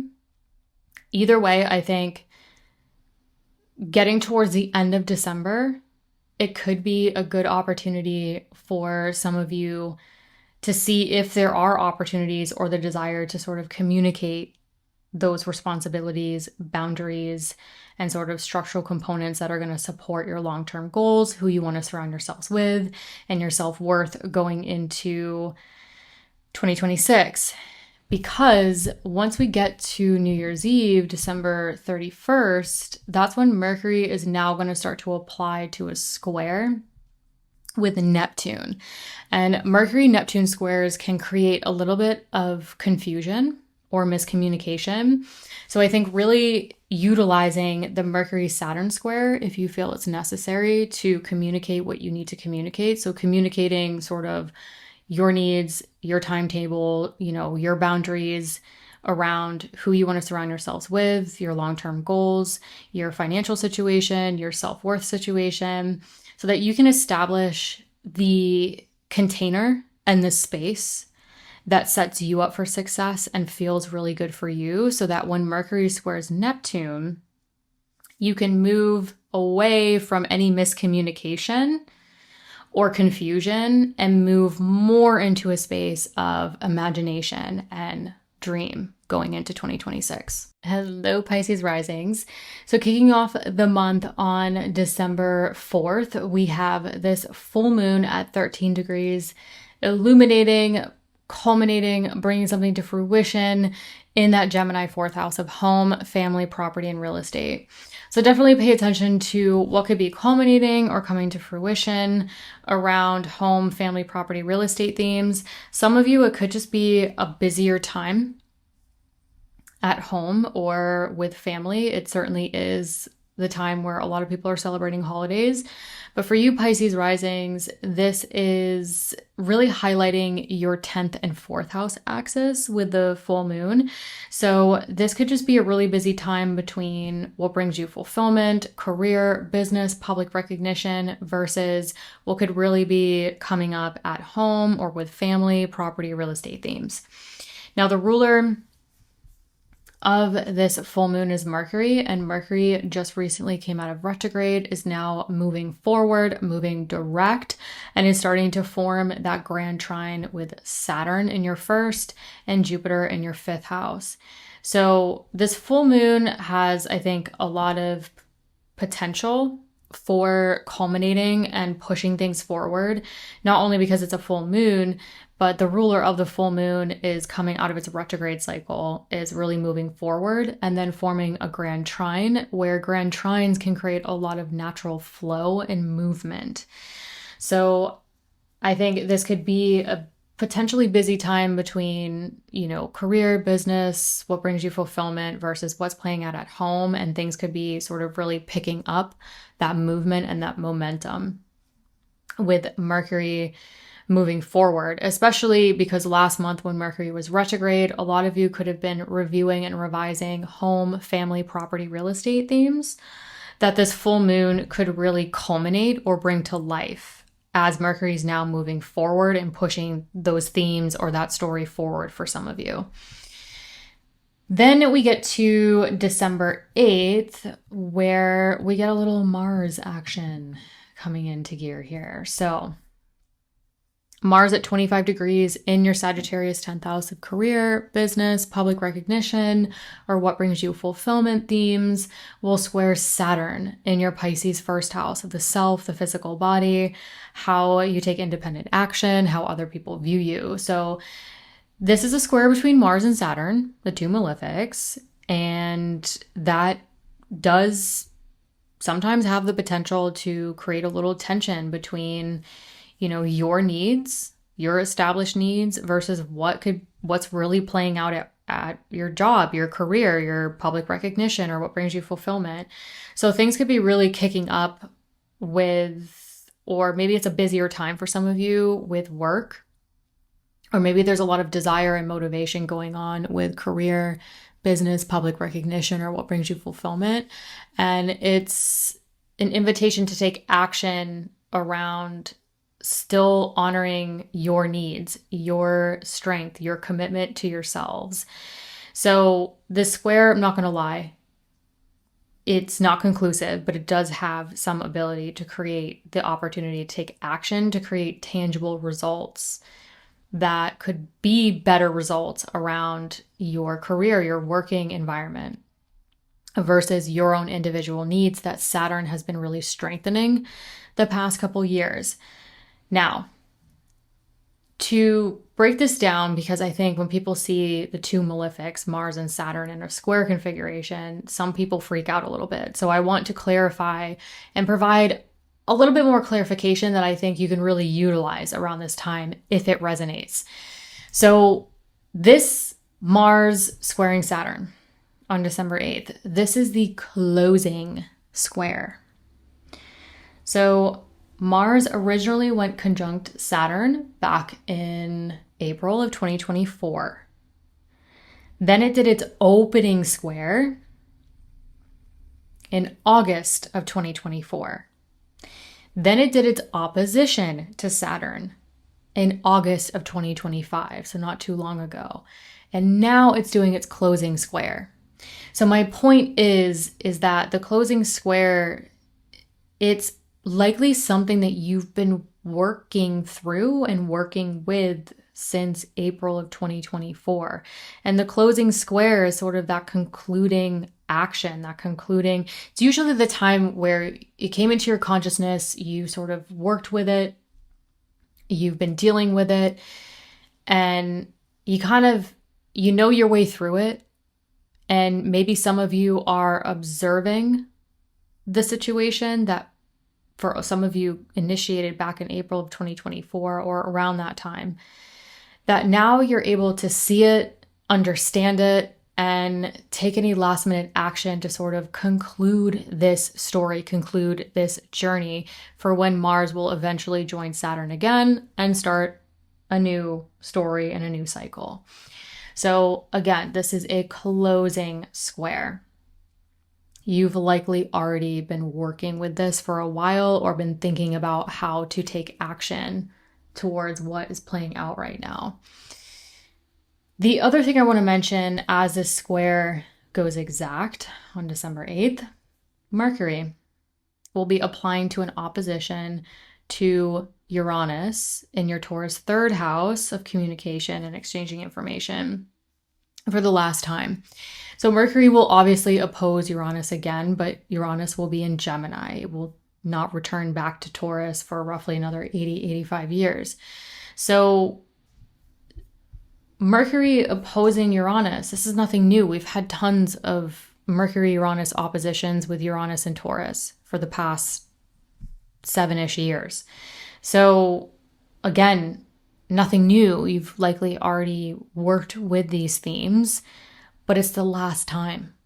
The last time Mercury will oppose Uranus in Taurus for, again, roughly another, 80, 85 years. So we have a full moon that just happened, culminating, potentially closing something out.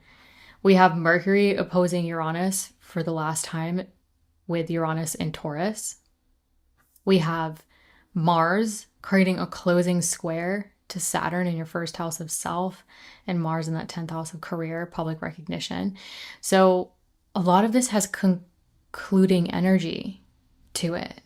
So at first glance, when I looked at it, I'm like, okay, this has some interesting bits. But then once I started looking at the cycles and sitting with it, you start to realize this is likely nothing new. We've been working on this, and this is really just the last loose threads or concluding what we've been working on for a while now. So again, it's not conclusive. Maybe it does bring up a lot more depending on your natal chart. But I just wanted to point that out, because if you start to feel like this, if you start, I get a lot of people who listen to a lot of other information, which you should. But when you start to take into account your natal chart, the cycles of these planets, the stories that are actually playing out with them, it can help sometimes put what is unfolding now in December into perspective. What do you want to close out? What have you been working with for a while now that you're ready to just take action on sort of concluding it and moving forward, especially moving into 2026. So again, take what resonates, leave the rest. Once we get to December 15th, I think this is when things start to really shift and change.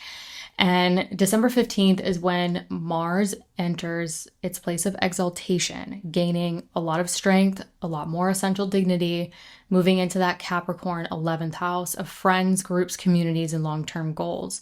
So your motivations, your desires, your actions around your long-term goals, dreams, aspirations, and your social network could really get re-energized around this time. Mars can really supercharge this area. Some of you might see yourselves socializing a lot more, or really getting more energized around focusing on your long-term goals, your dreams, your aspirations. Especially, this could even include financial long-term goals too, with Mars ruling your Aries second house of earned income and self-worth. So some of you might really start to focus on a plan of action, motivation or desire around financial goals, financial management, setting yourselves up for success, really formulating a plan of action around any of those themes as well could potentially be on the table.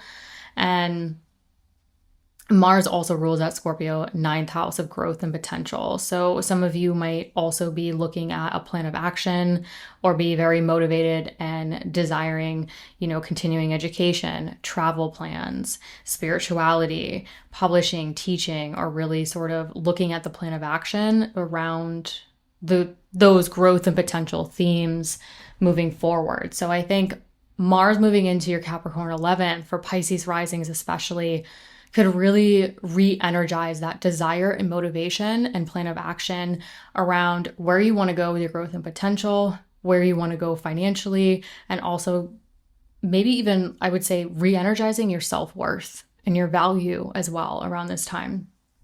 Also want to point out that the planet of action will be in its place of exaltation, and the planet of expansion will be in its place of exaltation as well at this time.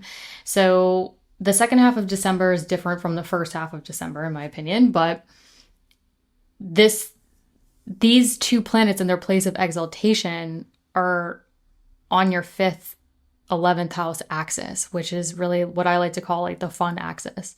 So the 11th house is like the clubhouse, and the 5th house is like the room in the clubhouse where you're spending more intimate time or joy with the things that bring you joy. So with both of these planets in their place of exaltation, I think this could, for some of you, create a more social environment. Some of you might be seeking more enjoyment, more fun. If you have children, this could also be a time where you're sort of expanding situations going on with your children, and simultaneously focusing on your plan of action, desire, and motivation around your goals, your dreams, your aspirations, your social networks as well. So for Pisces Risings, I think once you get to December 15th onward, this could really energize your chart in some really, really interesting ways that I think some of you might actually enjoy. So I hope that this really shifts things into a much more enjoyable, energized, action-oriented energy for you Pisces Risings closing out 2025. When we get to December 20th or December 19th, depending on what time zone you're in, there will be a new moon at 28 degrees in your Sagittarius 10th house of career, public recognition, or what brings you fulfillment. So this could be a good time to set new intentions with your career, your work, what brings you fulfillment, especially with Mars now energizing your long-term goals. So for some of you, you might be really energized around establishing new long-term goals and simultaneously creating new chapters, new opportunities, or new ideas that you want to cultivate around the work that you do, your visibility, your career, your business, and what brings you fulfillment into 2026. Now, this new moon at 28 degrees in your 10th house will be quincunx Uranus in your Taurus 3rd house of communication, exchanging information. So for some of you, this could create a situation where an adjustment is needed through your communication, exchanging information. So maybe some of you are trying to establish a new chapter or a new opportunity or a new idea you want to cultivate with your career, your business, your public recognition, or what brings you fulfillment. But it might require you to make adjustments to communicating and exchanging information in order to cultivate this new chapter. So for some of you, this could be just, making an adjustment to communicate what you really want, what you really desire around your goals, your work, your ideas that you want to cultivate in 2026 so that other people can be on board, or you can communicate to other people what you really want to cultivate, what feels more fulfilling to you, to establish and cultivate what you want to cultivate with your work, your career, your business, your public recognition, or what brings you fulfillment into 2026. So again, the quincunx is technically a minor aspect. It could be just something going on in the background. But if you're feeling like, man, I really want to create this new chapter, I want to get this going, the quincunx to Uranus could be an opportunity to see, okay, well, maybe there's an adjustment to communicating my desires, my motivations, my goals around this time, especially with Mars in Capricorn here. So all in all, though, I think this could be a great time to get clear on the work that you want to do, how you want to feel with your career, your business, ideas, public recognition, and what brings you fulfillment that you really want to cultivate into 2026. So especially because Jupiter is eventually going to move into your Leo 6th house of daily work and trine your Sagittarius 10th house in 2026. So this could be sort of that really, really early prelude to sort of visualizing and establishing what you really want and where you want to go and what you really need with your career, business, public recognition, or just what brings you fulfillment. And then I want to close out the month talking about this Mercury-Saturn square. When Mercury is at 26 degrees on December 29th, December 30th, depending on what time zone you're in. So Mercury at 26 degrees around December 29th, December 30th. Now, with orbs, I actually personally like to focus more on the applying aspect. So I would say December 27th, 28th, 29th. Some of you might really start to feel this square between Mercury and Saturn. So Mercury at 26 degrees in your Sagittarius 10th house of career, business, public recognition, or what brings you fulfillment will square Saturn in your Pisces 1st house of the self, the physical body, how you take independent action. So Mercury is in detriment, which means it could be overworking, overexerting itself. And so the square to Saturn could be an opportunity to take action around communicating your needs, communicating your boundaries, communicating what time and space you need, whatever resonates, whatever's coming up around this time. So The Mercury-Saturn square, again, some of you could feel this December 27th, 28th, 29th, definitely by the 30th. Again, if it resonates, take what resonates, leave the rest. But if you're feeling it, you're feeling the need to communicate your needs, your long-term goals, what your physical body needs in order for you to take action. So the Mercury-Saturn square, I think for all of us, could be a good time to close out 2025 by maybe just communicating how we can be the most successful. And for you, it's between your first house of self and your 10th house of career, public recognition, what brings you fulfillment. So maybe stuff is coming up with work or within your career or business that presents an opportunity to maybe communicate what you really need, communicate your responsibilities, communicate your boundaries, and how you can maybe set yourselves up for success moving into 2026 the best way possible. So, I also want to point out for Pisces risings, this Mercury will technically be in a quincunx aspect to Uranus in your third house of communication. So that's an additional opportunity for Pisces risings to make adjustments to communication, exchanging information, so that maybe some of you are having a little bit of a challenging or crunchy time where you're trying to communicate your boundaries and your needs because, Saturn is still in your first house, strengthening you, establishing you, increasing your capacity for more. So navigating our increased capacity for more can be a little tricky sometimes. So for some of you, like say you work 2 jobs and you have to manage both and navigate that. So this could be a good time to sort of communicate where you're at or what's going on, or pause, take a step back, evaluate it for a moment over these couple days leading up to December 30th to see sort of what's the best possible outcome you can have to establish that space boundary that you need going into New Year's Eve and even going into early 2026. Because when we get to New Year's Eve, December 31st, moving into early 2026, we're going to have Mercury applying to a square to Neptune. And Mercury-Neptune squares can create a lot of miscommunication or confusion. So I think, December 26th, 27th, 28th, 29th, depending on how sensitive you are, if you're feeling it, even if it resonates. If it doesn't, don't worry about it.